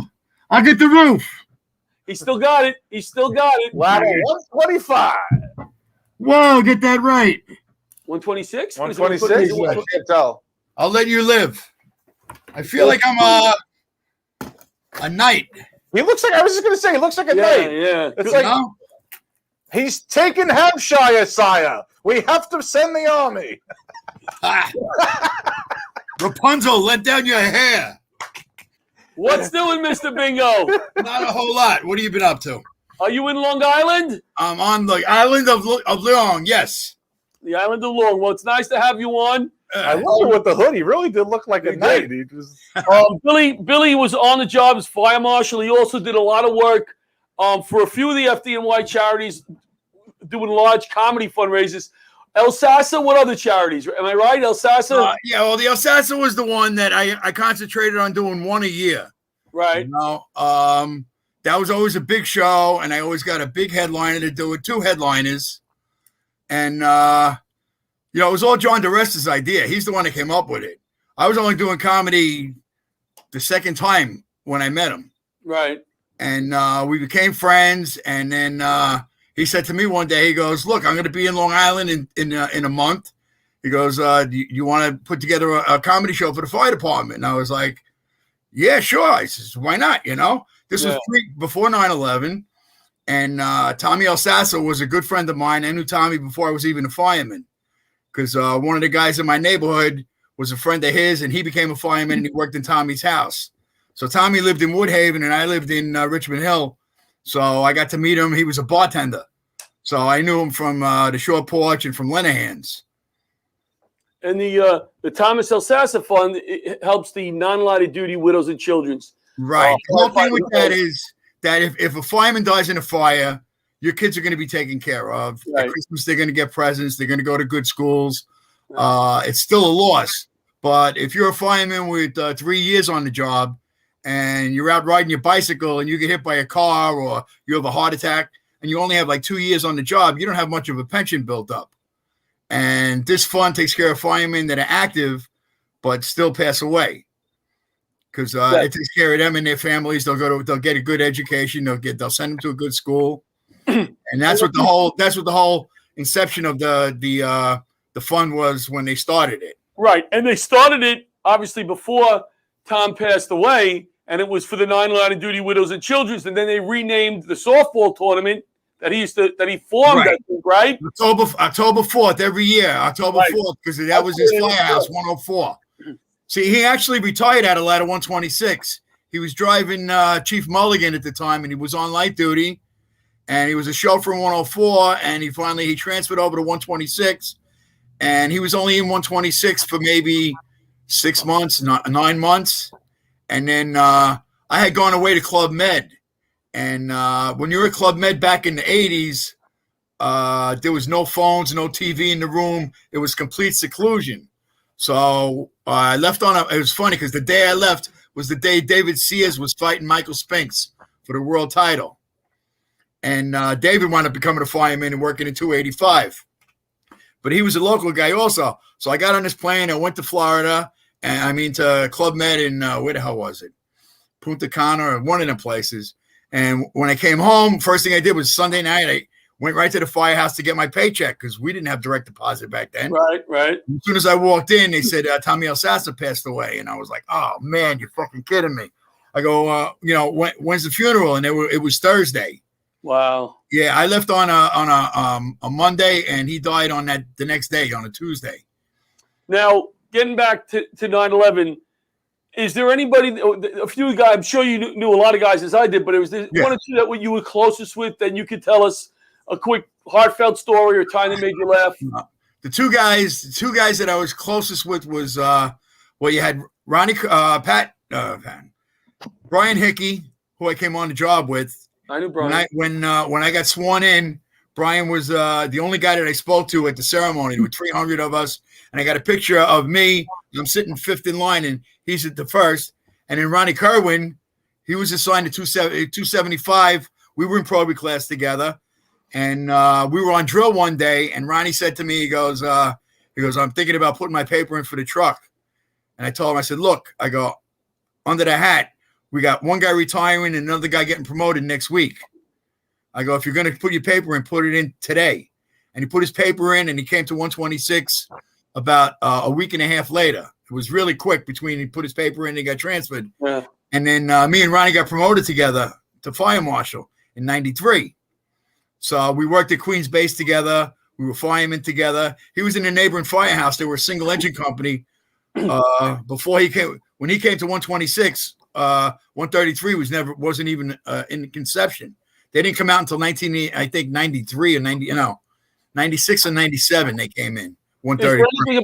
Is there anything about Ronnie, a time that he did something that made you laugh, or a heartfelt story, or anything like that? It was funny. Ronnie was a funny guy, man. I used to goof with him all the time. He was one of those, you know Ronnie. He was very straight-laced. Well, I knew him as an officer, so a lot of guys, when they become officer, they have to act a little differently because they're leading the guys, Yeah, well, I'm pretty sure he was an officer in the Volley's house too, because he was very active with the volunteer firemen. I did not even know what a volunteer fireman was when I got hired. I grew up in Queens. Right, me too. And guys are like, Oh, you live in Stony Brook. God, that's far out. I used to live on 111th and Myrtle Avenue, and I could be in work in Firehouse in under 10 minutes. Right. I was the guy that got phone calls when somebody didn't show up. Hey, listen, Jimmy starting isn't here. Can you come in? Yeah, all right. Whatever, because I was the junior man and I lived real close. Right. It didn't bother me. And the other good thing was I used to always, because I was single, I would work every Christmas and every New Year's and Thanksgiving. And the good thing about working Thanksgiving was I said, look, John, I'll work for you for Thanksgiving, but I'm working Thanksgiving night. Can you come in for me? And you'd come in at 4 o'clock. My parents lived 6 minutes away from the firehouse. Right.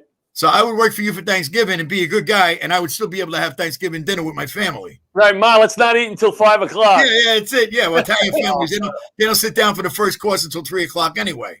And but then again, you got the free meal at the firehouse on Thanksgiving early, right? Yes.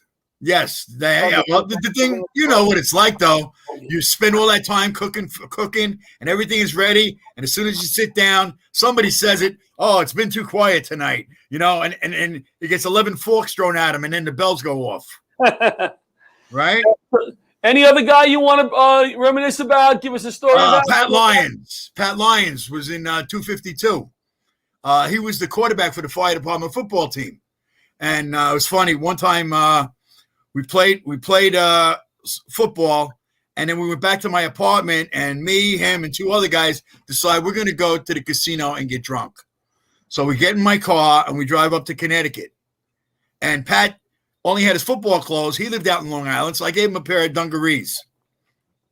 Long story short, we come home at 3 o'clock in the morning. He goes home. I don't see him for like 4 years.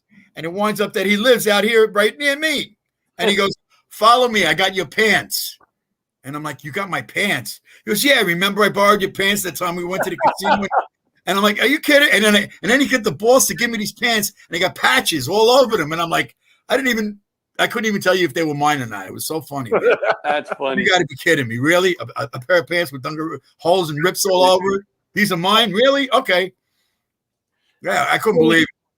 Billy, thank you. Thanks so much for taking the time. Thank you, Billy. I'm sorry you have so little time. We have a bunch of guests lined up. Go right ahead, buddy. It was good catching up with you guys. And we're going to be doing that Alsassa show out of the studio. So I'm moving the date. I'll get you the new date. All right, very good. All right, my friend. Be well. All right, take it easy. See you later, Johnny. Right, John. be safe out there. It's Billy Bingo. Billy Bingo. Billy Bingo. Well known throughout the job, running some really nice fundraisers and in the comedy world. The comedy world. Billy Bingo is and the comedy world. You know what? Let's go to our next guest, and then we can go to. We only have one comment. A commercial. Show. That's it was a 9/11 show. It wasn't really. We weren't bringing on funny guys. Let's go to Frank Fayala. Speaking of not bringing on funny guys, right? We weren't. Did you miss that? What? No, I got it.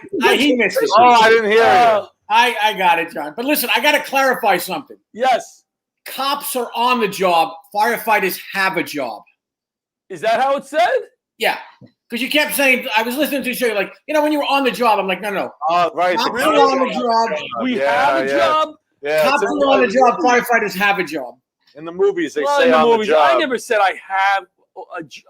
John, again, you missed it. It went over your head. You're sorry. Oh, I get it. Have a job.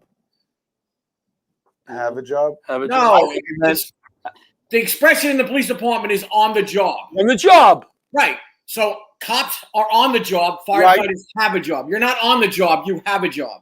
All right. You're not cops. You're firemen. You're not on the job. You have a job. I don't know. All right. Well, I thought he meant like have a job. Like when no, John, don't overanalyze it. Anyway, Frank is one of the reasons that we got the worst golfer. By the way, yes, Frank. Yes. Well, I can no. that. Listen, I have no shame in how if I golfed like I bowled and bowled like I golf, I'd be a champion. Well, it was fun. We had a fun day. Yes. Frank was one of the original co-hosts behind this desk, and then he's got a big shot actor now. Big actor now. He's big on actor.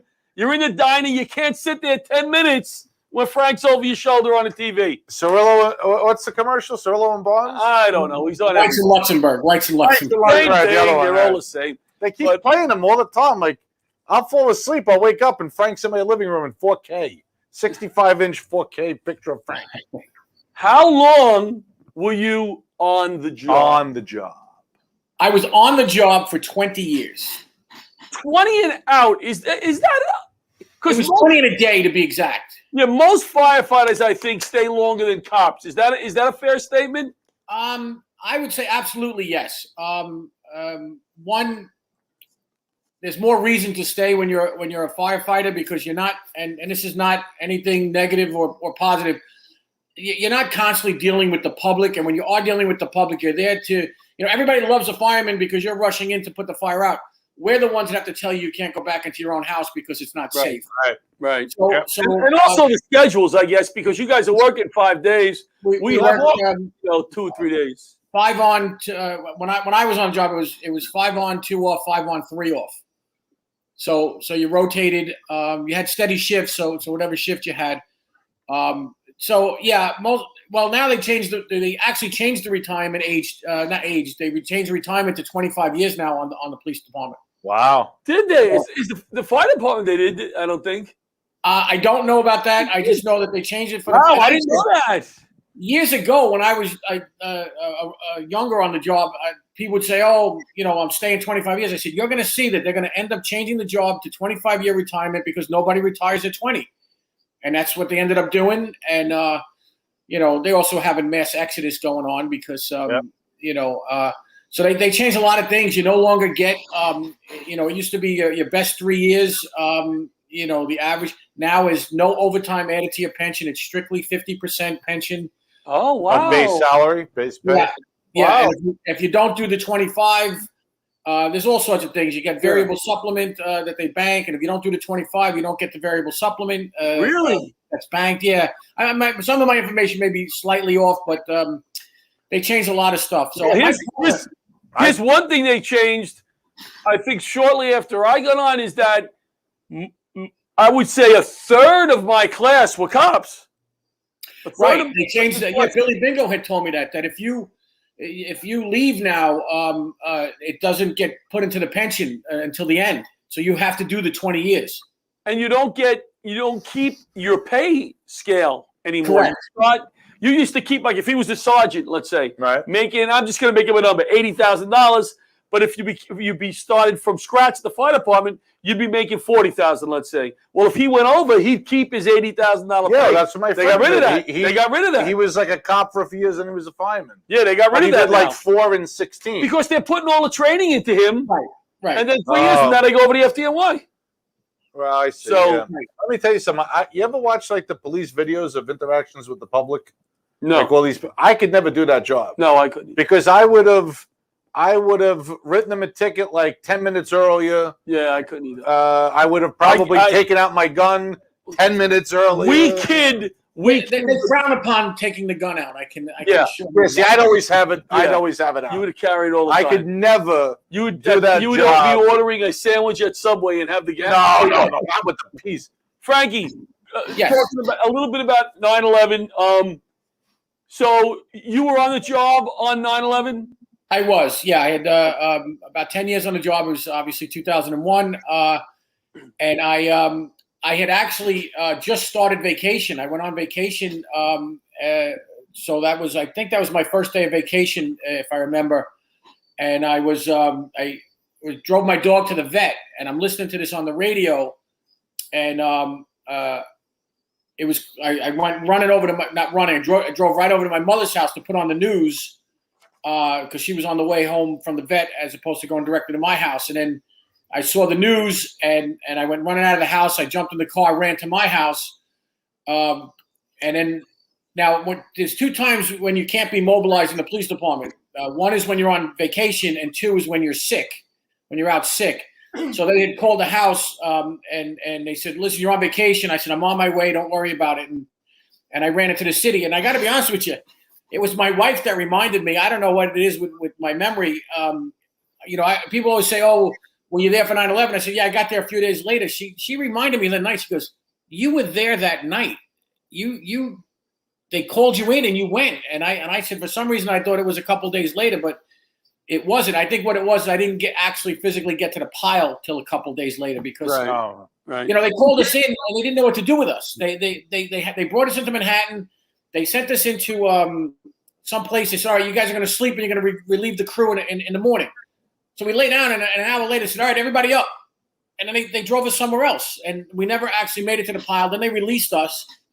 And then from there, I just went in on my vacation. I went into the pile. To dig. Yeah, it was a lot of people were down there and they didn't know who was down there. That's kind of why they cleared the pile. I think on the that's exactly what it was. They couldn't keep track of who was there and who wasn't supposed to be there. So, but you know, being on vacation, I was able to you know, I had my NYPD windbreaker and I was able to kind of slip in and do what I needed to do. We're letting you do that initially. One or two of your friends you want to give a heartfelt remembrance of, or you know, it's unfortunately, John, the list grows every year with people being lost from 9/11 cancer. But you know, I have to. It's not necessarily a funny story, but those of you that know me don't realize that growing up, I was extremely introverted and very shy. So was I. A friend of mine, Brian McCauley, who worked for the New York City Fire Patrol. We were friends since kindergarten. He helped me come out of becoming more extroverted and not being so shy anymore. And some people always say, and those of you that know me now know I'm a little out of control, and I was wild when I was in my 20s. And they're like, he created a monster. So I'm Brian's Frankenstein monster. It's alive. Yeah. So I always say, is you know, Brian's gone. I said, but as long as I'm alive and still being a little crazy, a little piece of Brian lives on. That's nice.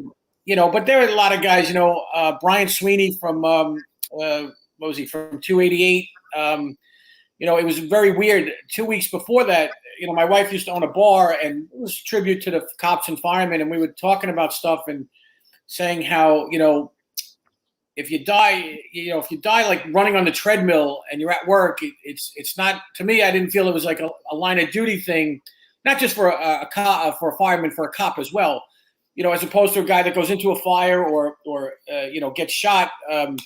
So we were not arguing, as we were discussing it. I'm saying, well, you know, I get what you're saying. He's at work. It happens. And then ironically, 2 weeks later was 9/11 and he passed away in 9/11. But it was something very weird that happened that day, and you could look into it however you want. I was standing on the Brooklyn Promenade, and I'm just looking out at the smoke coming up, and all of a sudden, I just felt a need to turn around. And as I turned around, I looked at the building behind me, and it said Sweeney. Wow. And I said at that point, I knew that he was gone, and unfortunately, he was.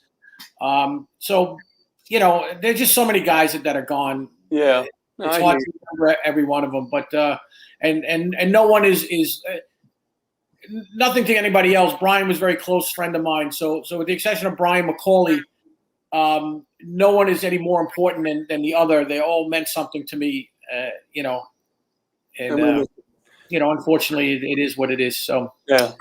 Well, we appreciate you coming on. I'm sorry it was only for a short time. No, John, listen, this was great. I appreciate you having me on.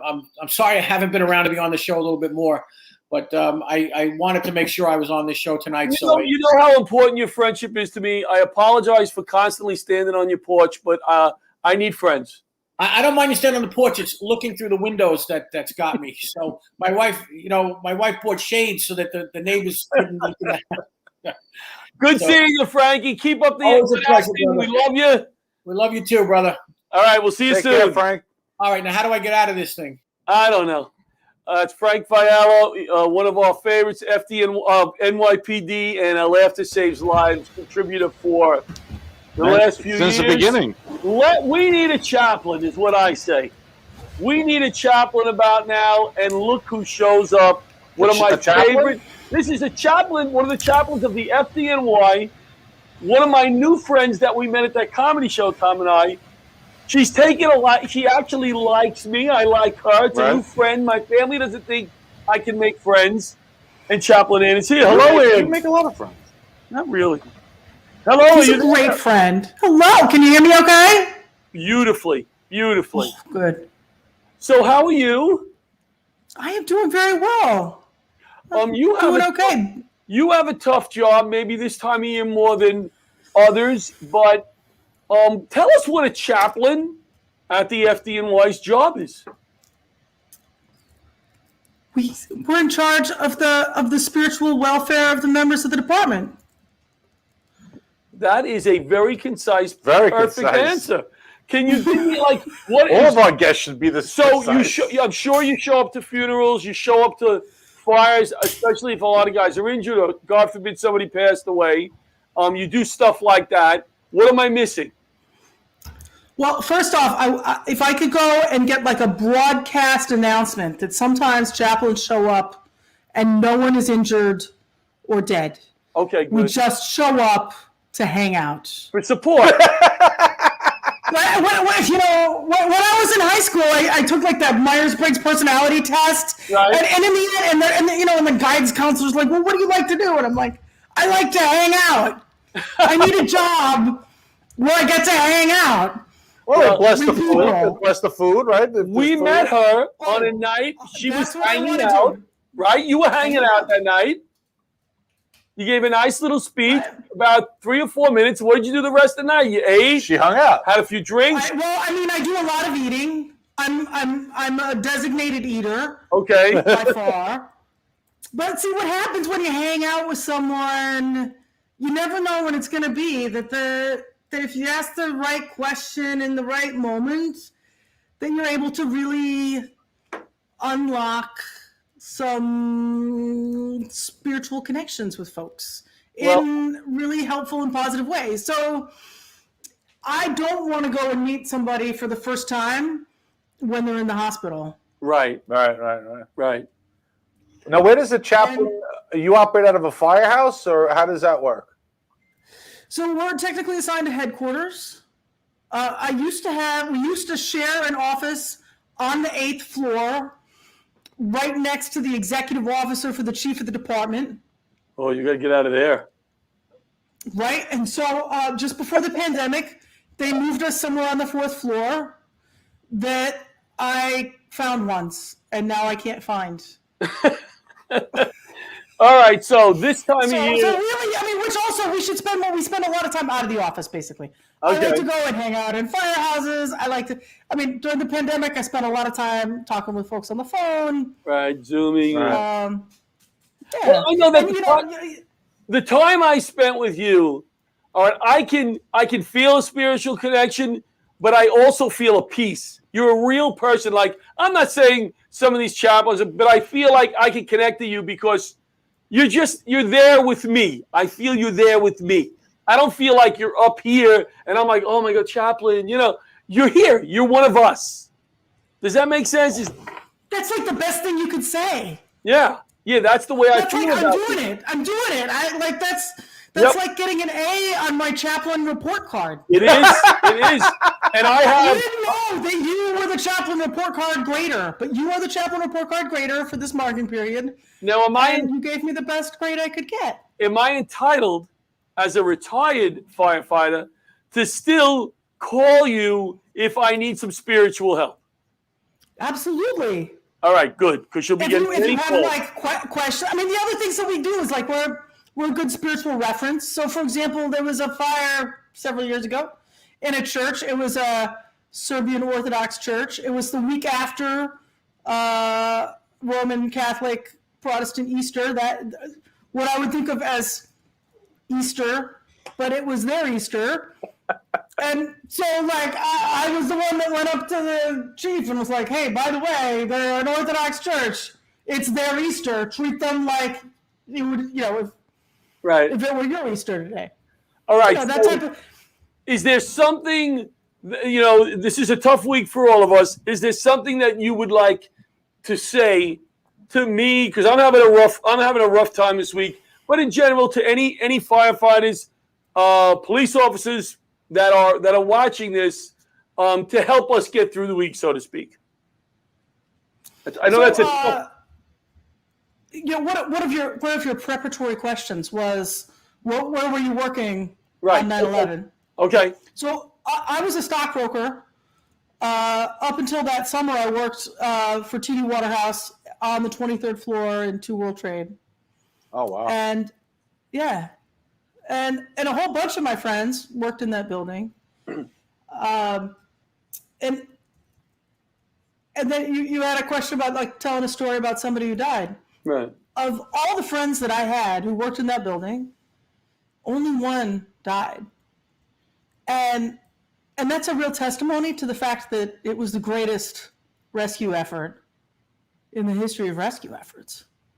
And the incredible number of people who lived because of what you guys did is phenomenal. And I think you often underestimate the impact of that on everyday people. Like there are people now who have kids and grandkids, and it's because of what you guys did. And for many people, it was for all of us, it was the worst day of our lives. But don't underestimate that for the majority of people who were there, it was the first day of the rest of their life. Wow. Beautifully said. Yeah. Wow. Yeah. Thank you for that. I mean, and I really can easily get down about all the folks who are continuing to die. And I never intended to be a hospice chaplain. That was not what I thought this job was going to be. And it is. And in those times where I get really mad with God, I have a couple of folks who I know who were there that day, who got out that day, and I call them up and I'm like, remind me that you're still alive, please. Not us. Yeah. I'm sorry, there was just a buzzing in here. I'm sorry, Ian. Just a little distortion on the mic. Sorry about that. It's okay. You know, we had a swarm of bees in Times Square last week. No, it's worse. Oh no. It might be bad. Is it with her? What? It's not us. It's not us. Not us. Oh, it's not us. All right, let me do this. So we can clear this up. Is there anything? I mean, that was beautiful. Is there anything that you want to close with, other than that? Because that was awesome. I think there's a deep sense of gratitude. A deep sense of gratitude that I would just hope that you could sense, and care and compassion from a whole bunch of people who you don't know about. That you're never going to meet. Like, so earlier this week, I've been assigned the prayer for the fallen at the memorial on Saturday. And I kind of have a hard time finding good words.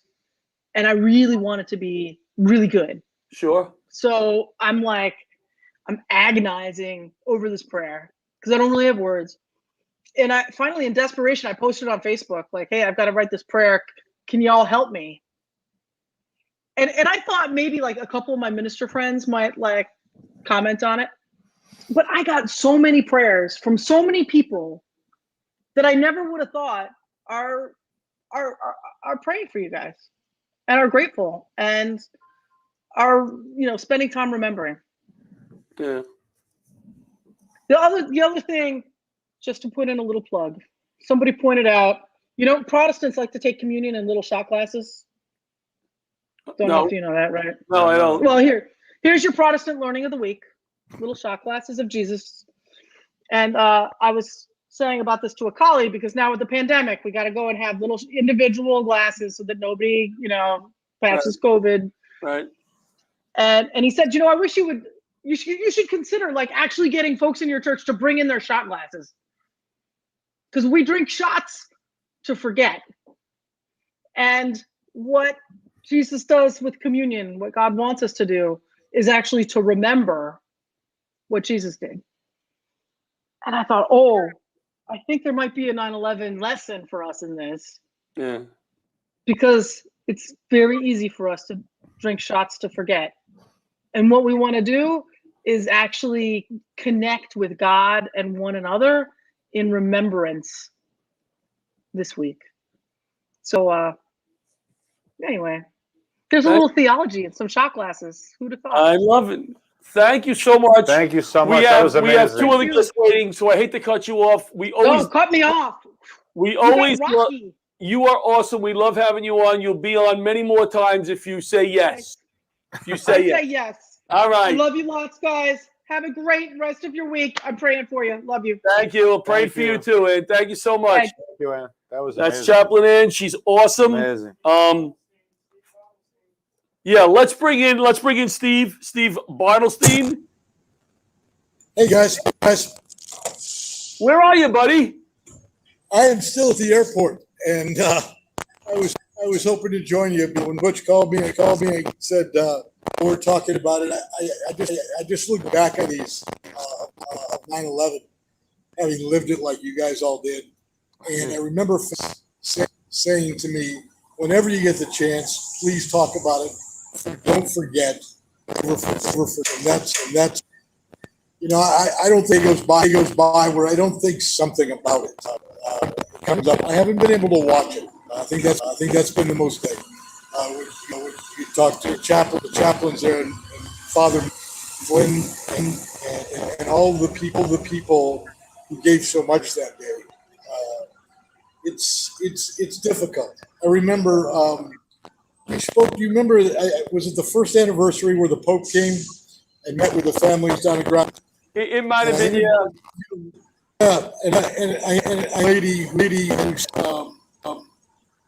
her friend was lucky because she got to beat the Pope. But she says, no, I'm not lucky if I still had my and still had that. Don't ever let people forget.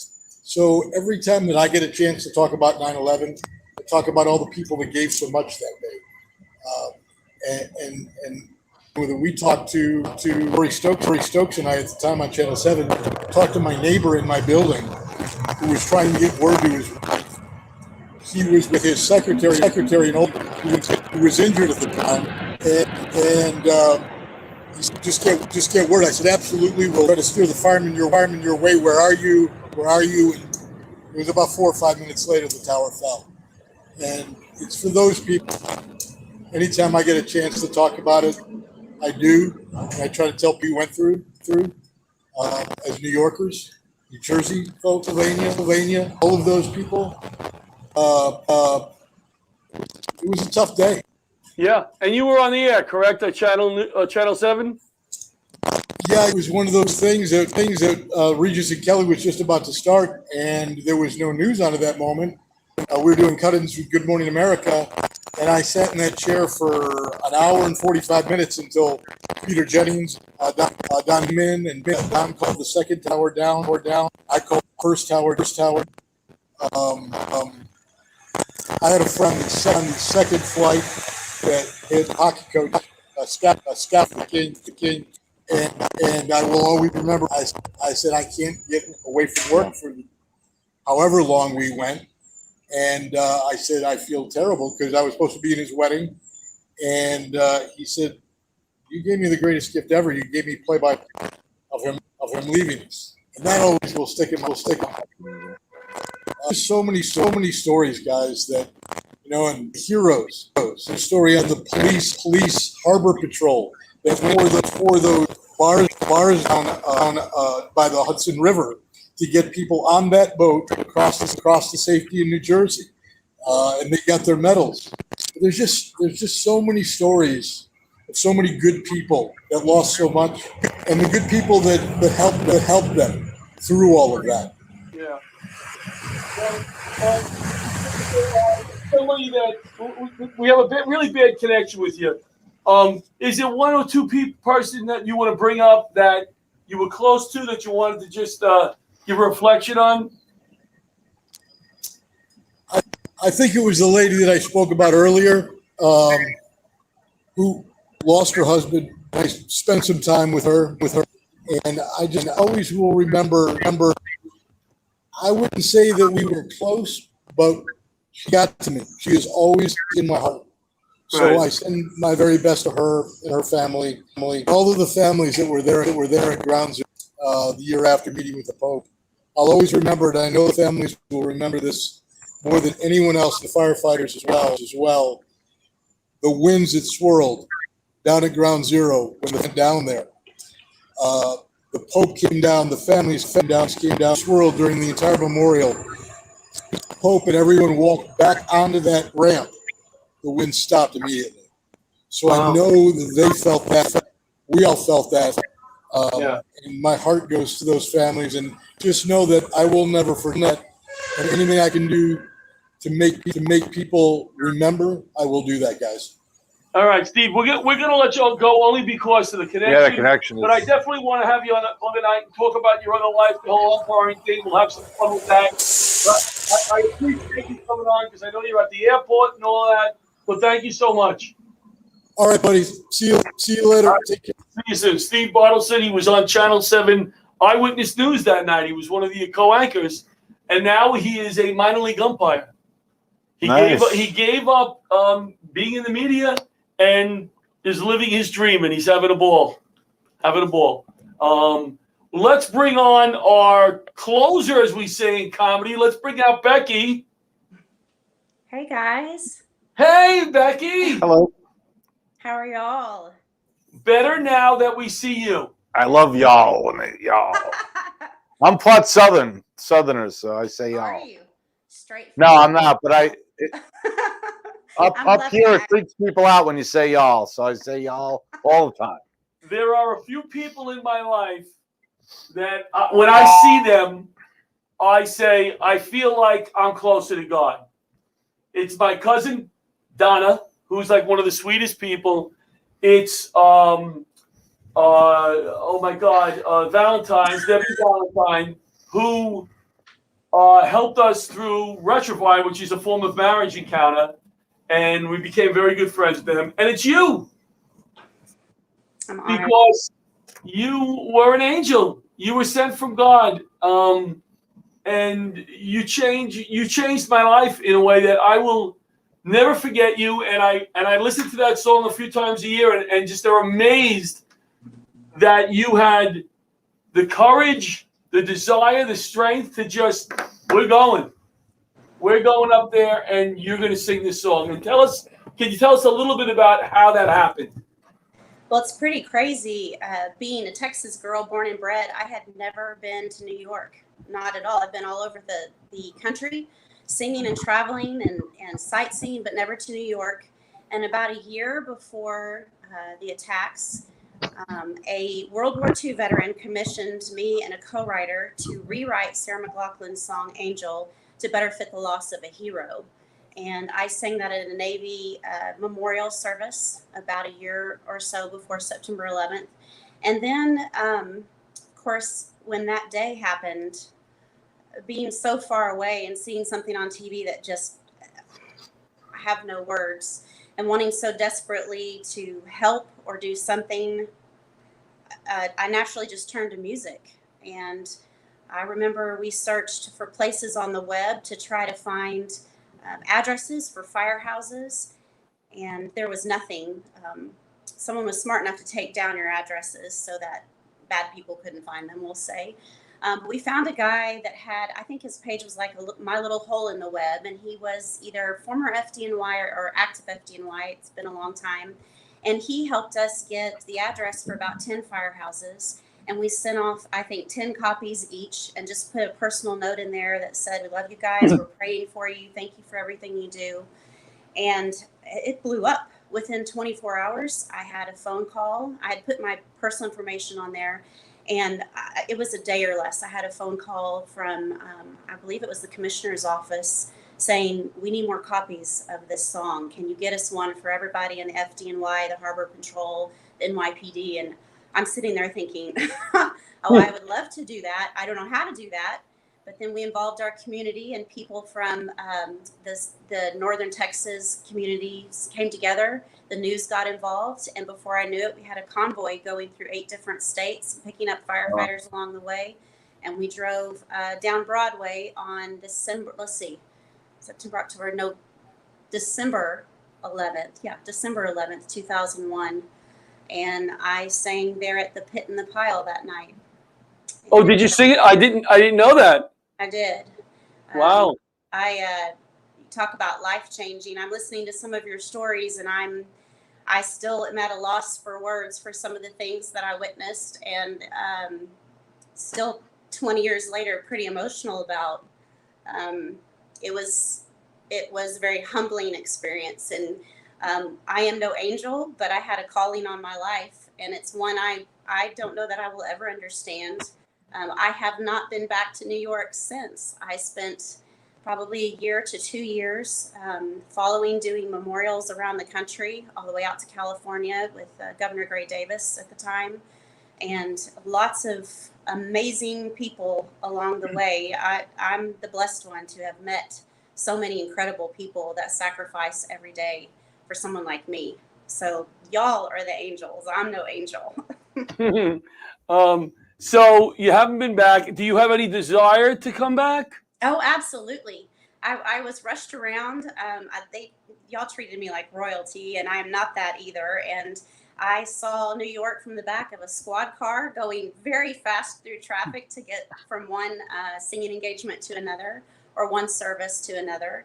And I think it was a very surreal time in life. I absolutely would love to come back and bring my family and just hug a bunch of necks. I don't think I've hugged so many people my whole life, and there was not a time that I sang in a firehouse that the sirens didn't go off, and I was probably right in the middle of one of the best meals I've ever had, because y'all are cooks, and y'all took off and were gone, and on to save somebody else. It was quite spectacular. You sang at funerals? Funerals, hospitals, firehouses, police stations? Police stations, the hospital. I believe I sang for the probies coming in. I'm trying to think, and then many memorials, and many months later too. Someone stood me on a bar. I sang standing on the bar of, I believe it was one of your brother's bars that Oh, really? Mm-hmm. Did you remember coming to Hazmat 1 Squad 288 in Queens? Yes, I do. You do remember?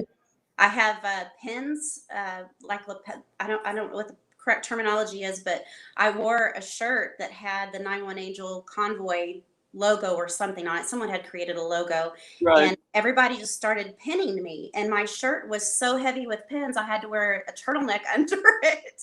And I still have all the pins. I have hats and shirts and things that I found a Build-A-Bear with the fire stuff on.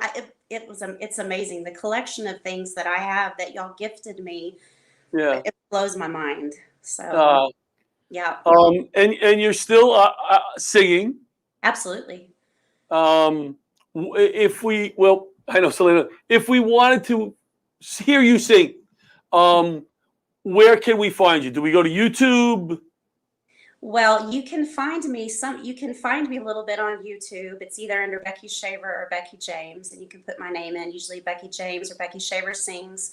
I'm a worship leader, and for the last many years, I have traveled and sung. I've had opportunities that I can't believe I've had to lead people in worship, to just sing in some incredible places. And I think what tops the list, though, is singing for you guys. I don't think there's anything that can beat that. And I will say I've sung at the White House at Christmas time with the group, and that still didn't beat it. So, wow. incredible. Well, you're awesome. I definitely want to have you back. I want to talk more about this and you coming to New York, because I would love to be a part of it and help you organize it, because you deserve a big welcome, even though I know you don't want it. But we'll talk about it more. But we would like to play what I call, and you called, the song, because I almost fell off my chair when you said, I want to sing the song. And I've been trying to get you to sing the song for a few years. And for whatever reason, which I always respected, you said you weren't ready to sing it. I don't want you to sing it live tonight, only because when you do it, I want to have everything in place to give you a quality performance. You know what I mean? Sure. So you were willing to do it. She was willing to do it on the phone. Yeah. And I said, you know what, Becky, let's wait. Yeah, we'll get on Radio City Music Hall. But Bobby was able to download the one of the versions, and we're going to close the show with that. So you hang in there with us, because I want to close the show with your song. I just want to read the names of the guys call the names of the guys from my house that were lost on September 11th. I know you had one or two friends. I have two, yeah. Go ahead. You wanted to? No, you go. All right. Well, you go first, and then I'm going to close Then this, you'll call, and we're going to go to the we'll song. Yeah. So I'd like to call. Well, George Howard. We spoke about him. He was one person that I knew, and then Lee Failing was Engine 235 in New York City FDNY, and he was also Wanto Fire Department. That's how I knew him through the volunteer volleys. So Lee Failing, Engine 235, and George Howard, Port Authority Police, and Nassau County Fire Academy. And so I got this off the website, our website at Hazmat and Squad. The heroes of the FDNY Hazardous Material Company and Squad 288 who perished at the World Trade Center on Tuesday, September 11th, 2001, trying to save lives of thousands during the largest rescue operation in American history. Chief John Jack Fanning, Captain Patrick J. Waters, Captain Thomas Moody, Lieutenant John Crishy, Firefighter Kevin Smith, Firefighter John Giordano, Firefighter Thomas Gardner, Firefighter Martin N. DeMeo, Firefighter Jonathan R. Holman, Firefighter Dennis Carey, Firefighter Dennis Scalzo, Lieutenant Ronnie Kerwin, Firefighter Adam Rand, Firefighter Timothy Welty, Firefighter Jonathan Ielpi, Firefighter Joseph Hunter, Firefighter Ronnie Geese, Firefighter Peter Brennan, and Firefighter Brian Sweeney. Thank you for taking the time, Becky. We'll close with the song, and we'll talk to you soon. Sounds good. Love you. Blessings. Love you guys. Okay. Give me 1 second. And thank you to all of our guests. Absolutely. Thanks for coming. Okay, here we go.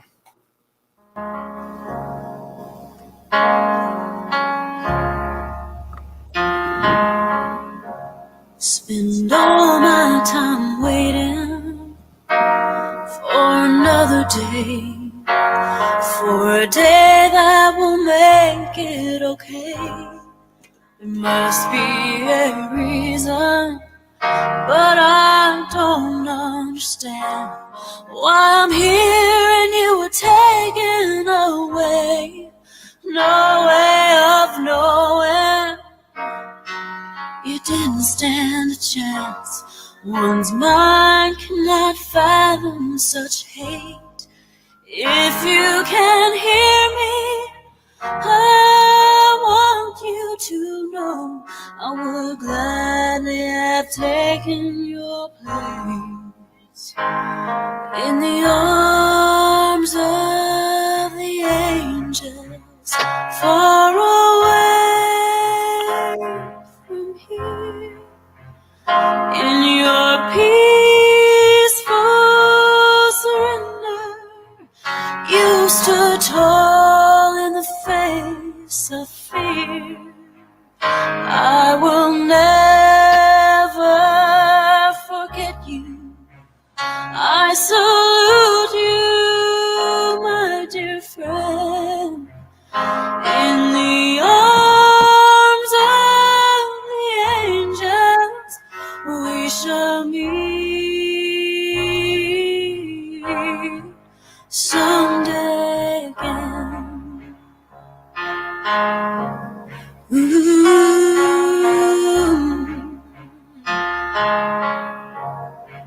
The day's long been over, but my anger rages on. Images seep from my veins.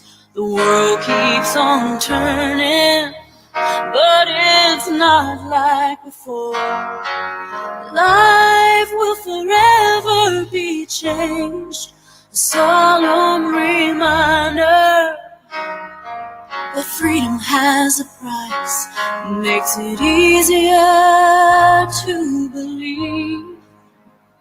This sheer madness, this immeasurable sadness that brings me me to my knees in the arms of the angel, far away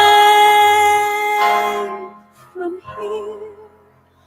In your peaceful surrender, you stood tall in the face of fear. I will never forget you. I salute you, my dear friend.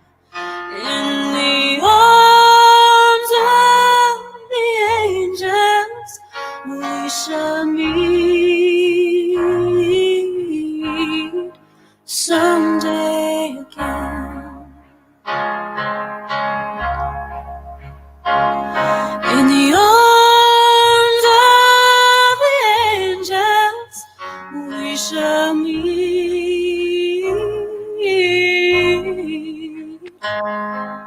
again. Oh yeah, and we will.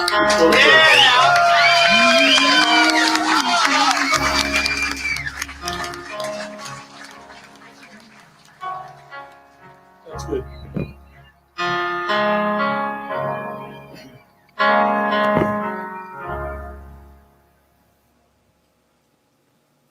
Good night, Miss Becky.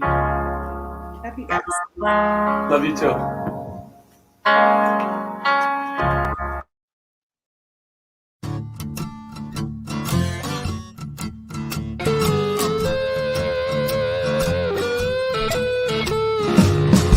Old leather gloves, we're slapping in hands. Popcorn and peanuts, we're working the stands. Pink cotton candy, love on a stick. Who's chasing the beer that circle the lips? Play ball, play ball. Load up the bases and smack it right over the wall. Play ball. Play ball.